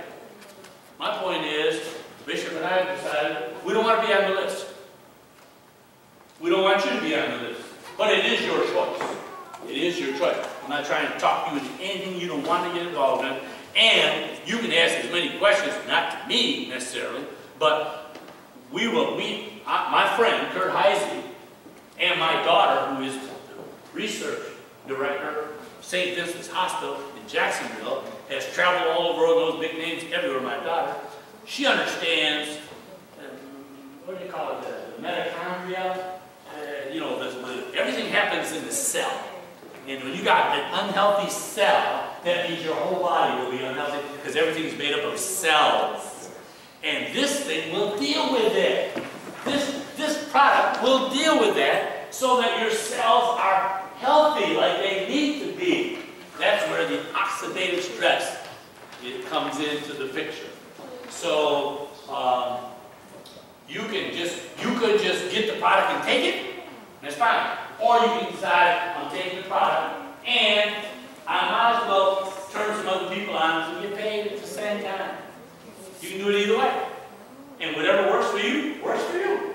Now, I heard a pastor bishop say that he's got a little business. See, I've never had a business on the side. So now I'm 66, right? So I'm thinking, my wife's like, okay, what's the financial plan now? So, financial, you know, the absent-minded professor. Oh, I supposed to have one of those? I'm sorry. But finally I found something that's worth having, that I'm bringing health to people, and I ain't ripping people off, and it can all be proven by blood work. And the middleman gets paid good profit, so you want to stay for life, and plus you're healing everybody in your congregation. I got a congregation right now in New York City. He's at my roundtable discussion we have every Tuesday, and he said, Dr. Gaten, he said, I got one of my agents in the church, it's an AME church, and one of my ladies is going to take responsibility because I'm too busy, and I've told her to go out and find all the people to sign up for this, because I don't have time with all the ministries and weddings and funerals, and I don't have time to get all that, but I'm signing it to you, and she's willing to. So she's doing it because it's going to bless the people, plus it will provide supplemental income on the side. You know, unless you know, my man said to me this, if you just work it for a little while, before you know it, you'll be bringing in $5,000 extra a week. Now, would that bother anybody to make $5,000 as a preacher? You to rip people off, you gave them health. You showed them a way to health, but you got to make $5,000 on the side? I mean, I'm still not buying an airplane with $5,000, but I'm going to get rid of that mortgage I got on my house, so my wife will smile at me when she sees me instead of saying, what you going to do? I don't want my wife saying, what you going to do? I want to say, honey, the mortgage is paid. Praise God. And, you know, when I was pastoring, I had a carte blanche. I had a card when I had the congregation, school, and everything. I could travel anywhere in the world, take as many people as I wanted to go with me on a mission field, wherever. I would just have that card, I had to pay for everything. Well, I got a card now, but I have to pay for that card. I had to pay for that card. So my wife said, I'm going to tell you what, I'm going to do you a favor. I'm going to give you a debit card. A debit card, but you know, so we're not talking about somebody on the side who's become very, very wealthy. But see, I want my brother and I to work together. This man right here, we're both archbishops. We discussed today. He's got talents I don't have. I mean, I hear him. He tells me what he's doing. I never even thought of it. I don't know how. He tells me I got talents he doesn't have. But so what are we like if we're both doing what we do together? Exponentially, we grow. Talking about fathers. You know, what is the key to fatherhood? A father should want his sons and daughters to be better than he ever was. And when they get there, you just go, look at my son, look at my daughter. He's smarter than me. He did more than me. She's done more. I mean, my daughter has a PhD, and everything I've ever written, whether paperwork, you know, papers, I do papers and stuff, and articles, and essays and stuff. I let my daughter read it first. She goes, Dad, she said, Dad, I'm going to tell you the truth. You talk better than you write, Dad. You talk better because this is not right, that thought's not complete, and you're messing up grammar. My daughter's talking to me, but I made sure she got all this straight when she was a kid. So who's she barking at now? Me. I go. So I look at my wife, she's like, that's my girl. Getting on my last nerve. That's my girl, you know? It's not, because we want our children to do better than they've ever done. So any questions about does anybody see the need? Because the follow-up is real important. Let's put it this way. We talk about our word. This is what I found out. I got a lot of white friends. I mean, I got a lot of them. And when I call them and they say, I'm going to call you tomorrow at 2 o'clock, guess what? They do! Brother, I'm going to call you tomorrow at 2 o'clock. 3 weeks later, Jesus, you still haven't called. And I'm going to do a drive-by shooting. I just want to drive by while you're in the pulpit. You didn't call me. You said you was going to call me, and you didn't call me. So my point is, if we put it off procrastinate, then I'll see you in glory. I'll see you in glory, but I want to see you next year and the year after. And I want everybody to be healthier, doing well. And so if you're interested, all you need to do is step one, let the bishop know. I've already talked to him about people that you can contact to get a hold of, who can help you get signed up for the product, or for the product and the business, whichever way you choose, your choice, and you can get rolling. But I would like in the end to have $5,000 extra a week. I wouldn't mind. Y'all ain't gonna be mad about it. I promise I won't get a helicopter. I won't get an airplane. But I do want to live longer and make a difference in the earth. Thank you, Bishop. Thank you, Bishop. I think that I know nothing about the product, but I do understand what the need for dealing with certain cellular level issues. And if this is one that will do that, then we in turn will be blessed by it.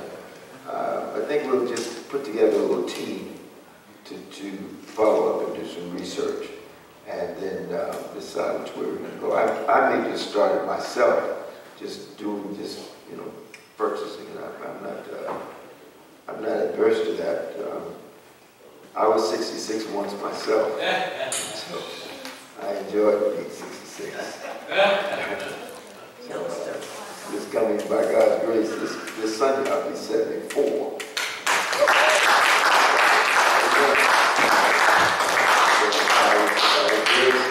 I'd like to see some more of that, so we'll see how that works out. It's now that time, and we're breaking now, and we'll be back here at 7. We have a dinner at 7 where it is with a speaker, and we'll probably have our band. We'll do a little background music while we're eating, and Dr. Allison will be our MC tonight, our moderator for the set. We'll take care of that business and keep things rolling. So please mark your watches, your calendars, or your timing so that we can be back in place at 7 this evening. It's been a fruitful day. Yeah. All day long. It's been fruitful. And we've been blessed by these giants, ambassadors of the Lord. Anyone have any closing statement before we roll out? Yes, sir. I'm sorry. So I would like to turn it back over to the coordinators and then y'all say what you got to say. Amen. One, please do your evaluations. As you heard mentioned by Archbishop Henry, we want the evaluations. It helps us. We inspect what we expect. If you still have issues logging on to the Google Classroom, please see me or Bishop Richards or Bishop Humans in that order.